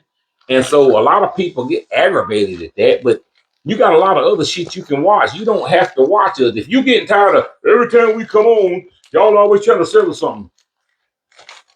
Nobody's making you watch. If you don't like this content, and I'm not being negative, I'm just being real. You don't have to be here. No. You don't get to watch your own TV. If you see a damn Dial commercial come on, you say that smell like shit, you ain't got to buy no soap. Turn, motherfucker, and be stinking. That's up to you. We ain't got nothing to do with it. I don't have to shit what you eat. But some of y'all be arguing about the wrong shit. Just turn the channel if you don't want to buy no soap. Motherfucker, if you want to walk around here with your ass fucking. You sitting there, fumes coming up and shit. You smell like shit. And all of a sudden, zestfully clean. You're not fully clean unless you're zestfully clean. You see the commercial, nobody won't see that shit. Well, that's why your ass is funky. You need to see that shit. You need to send your son, hey, son, go down to the store and get some soap. Come downstairs, man. I just saw a commercial with Zest and Zestfully Clean. You're not fully clean unless you're zestfully clean. And let your son go buy you some soap and get in there and wash your fucking ass. You said earlier, I ain't nobody want to see this shit. Go bring me the Remote Control. Go bring me the Remote Control. All they showing is soap. Channel. All they show is soap commercials all goddamn day. You sitting there smelling like pure ass and feet there. Ass and feet. Ass and feet. Okay. You know that song they play where they say it's a kid song, touching ass, feet, what they say, toes, fingers, and what they say, you know what I'm saying? Head, shoulders, knees, and toes. Head, shoulders, knees, and toes. Head, yeah. We're gonna make a damn song about funky people. Ass, feet, arms, and what is zestfully clean. Ronnie Lucy, I would do a pre-order from y'all because y'all shipping is fast. Oh, but that's the reason why we don't do pre-order. Yeah, because it ain't gonna be fast if I do a pre-order. We want to continue to be fast. We don't want to do pre-order. Yeah, if I do a pre-order, it ain't gonna be fast because now you got to wait for the whole process. Look, we make it simple, y'all. We try to do the same thing as any other people who are successful. We don't do no hood shit. You ain't got to call me about shit. Matter of fact, most of our customers, we don't have to interact with y'all.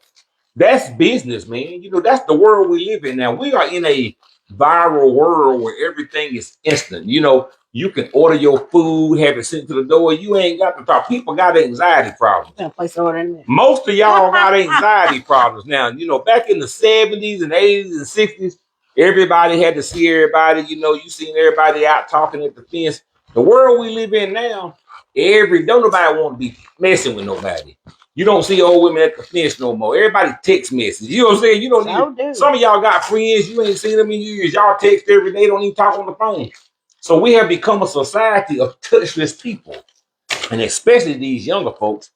And so we take. I have to text my own children. Text our own children. So here's the good thing about social media. House. Here's the good thing about the internet. Here's the good thing about having an internet connection. Here's the good thing about having commerce on the internet. You got anxiety problems. Some of y'all shut up in the house. You don't want to see nobody. You don't want to talk to nobody. All you do is watch TV and watch the internet, social media. You see people, you see your family, you might see your coworkers, but you don't want to fuck with people. So that's how we are. You can watch our show. You can be entertained. You can comment. You can do what you like. You can order products and you ain't got to worry about, damn, I got to call Big Low. You don't want to talk to my big ass. And some of y'all you don't want to talk to me. You just go to the website, click it, it's set up. You ain't got to say shit. You get a confirmation number. You get a tracking. It comes to you, and you can do that over and over again. See, the issue is, if I got to do personalization with you, first of all, it makes the transaction very long. You got to call me. Hey, man, call me, and I'll tell you what to do.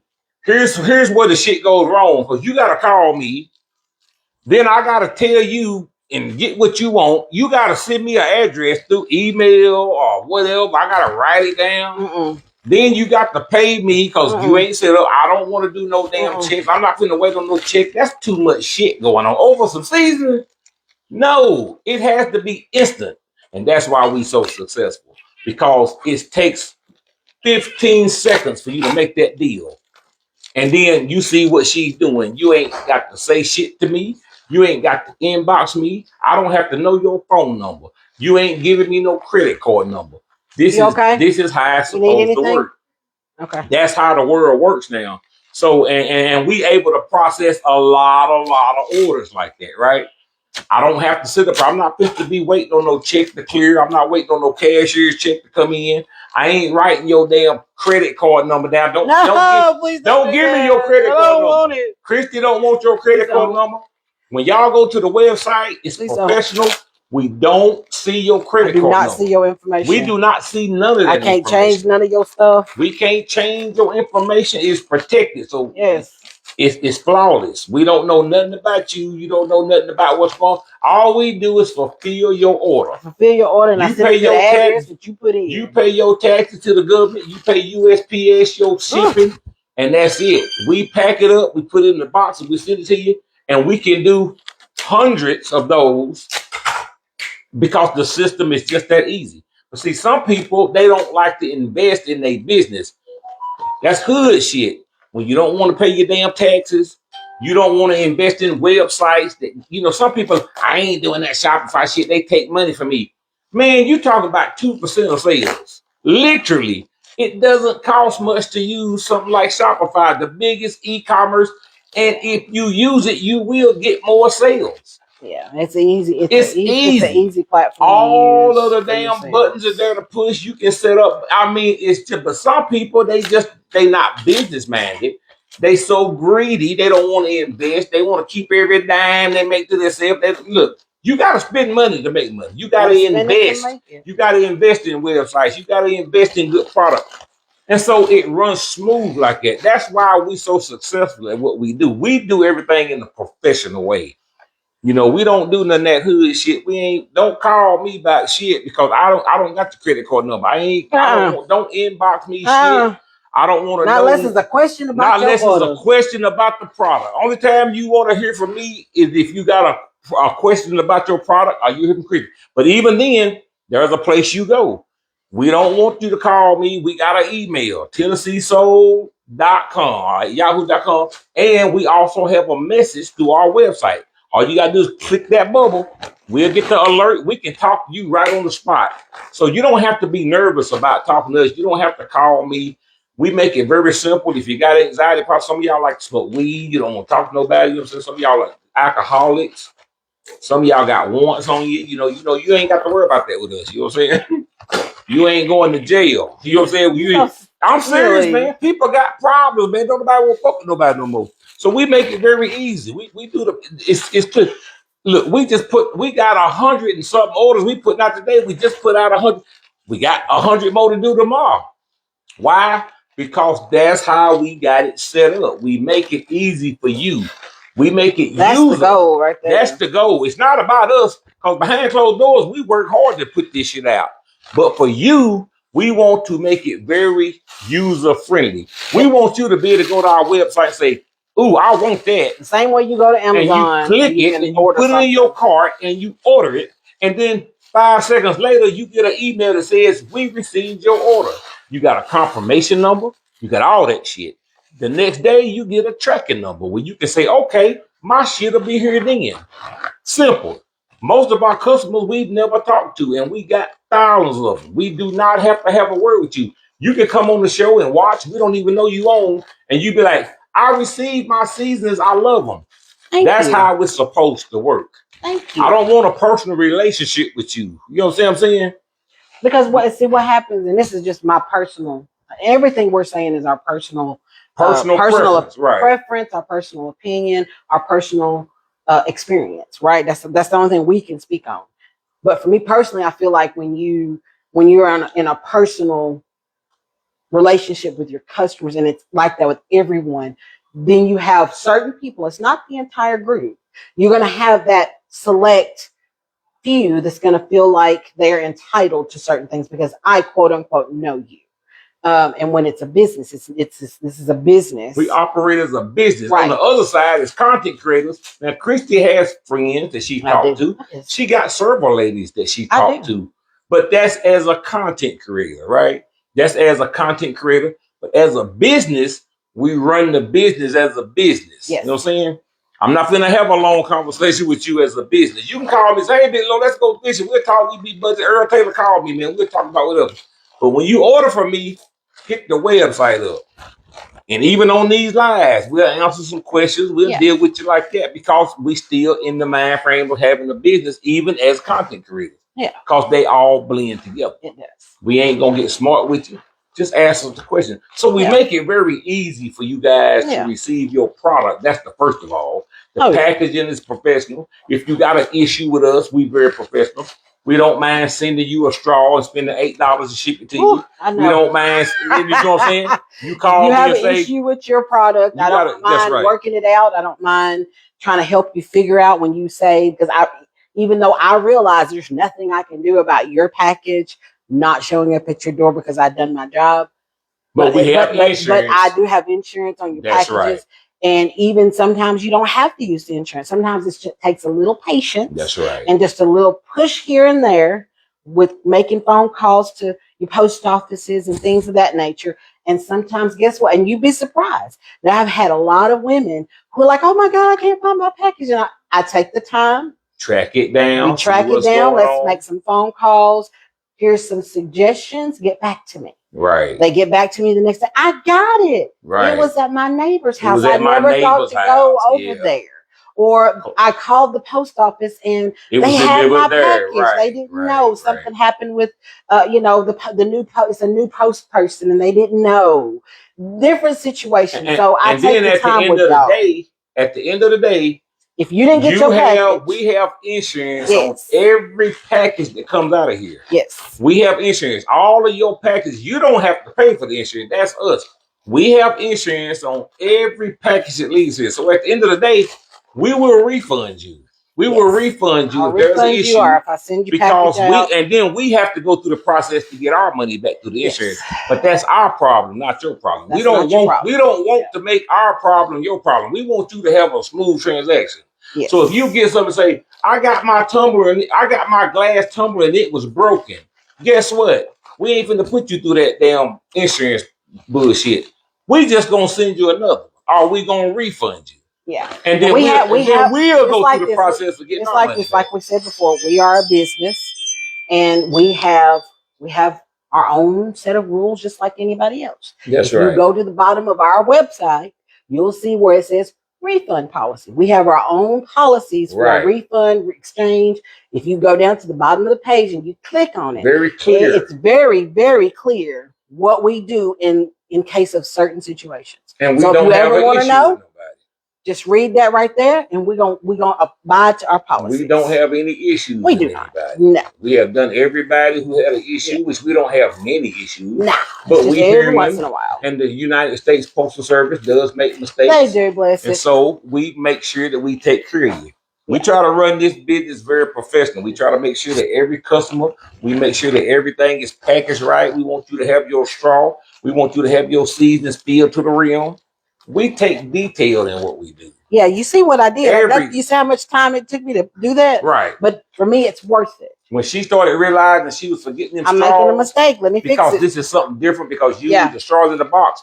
She took time to say, okay, let me fix this. Yep. So she taped all those straws. And I'll do that from now on. So she won't forget. And see, when you pay attention to detail like that and you're dealing with people, each customer is their own. We don't look at everybody. We don't look at we got 100.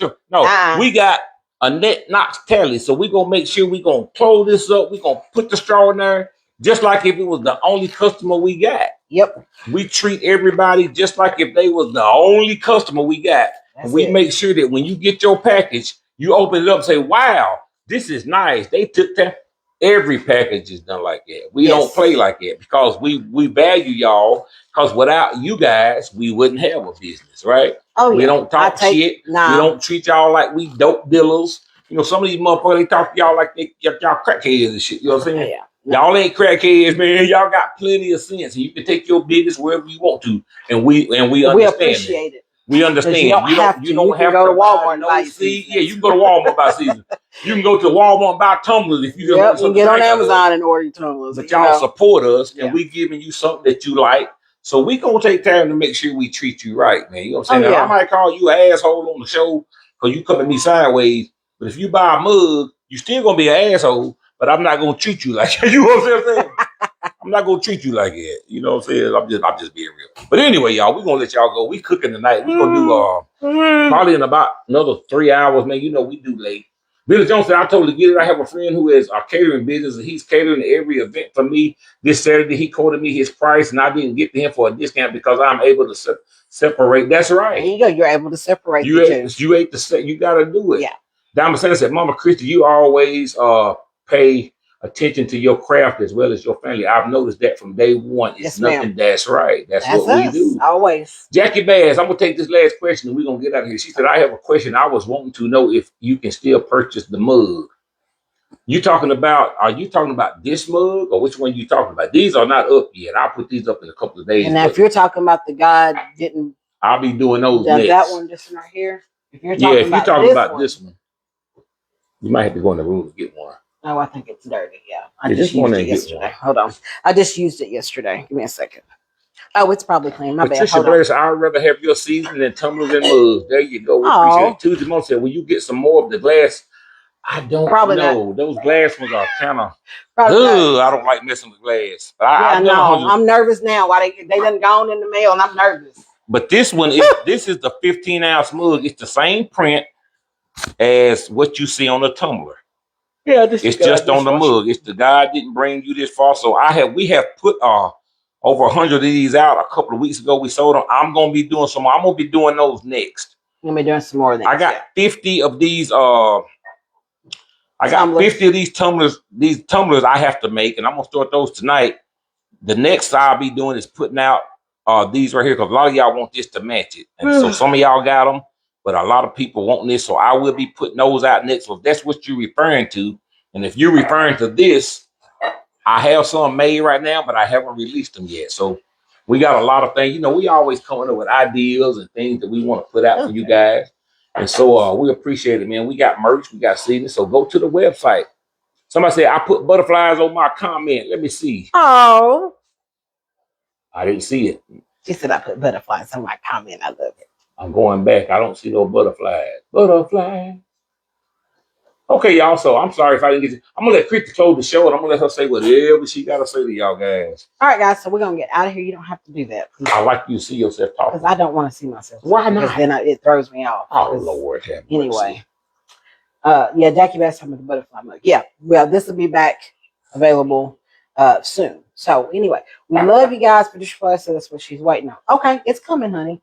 Lakeisha Bonner, okay, did you get my text about the QR code? Yeah, we have a QR code. Yeah, we already have a QR code. Yeah, I did. So we're gonna get out of here. We love you guys. Thank you all for joining us. We will be back later on for I guess we're making homemade pizza. I haven't decided what Pizza salad version of homemade pizza because I have 3 different versions. I'm just gonna get a piece of something. We have 3 different versions of pizza that we do homemade. I do the low carb version. I have 2 different low carb versions, and then of course you have the let's get it fat version with dough. So I haven't decided which version I'm going to do yet, but we'll be back later. We're gonna have pizza, salad, and corn, whole kernel corn.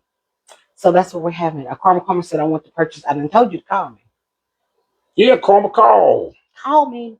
Ring ring. I got you.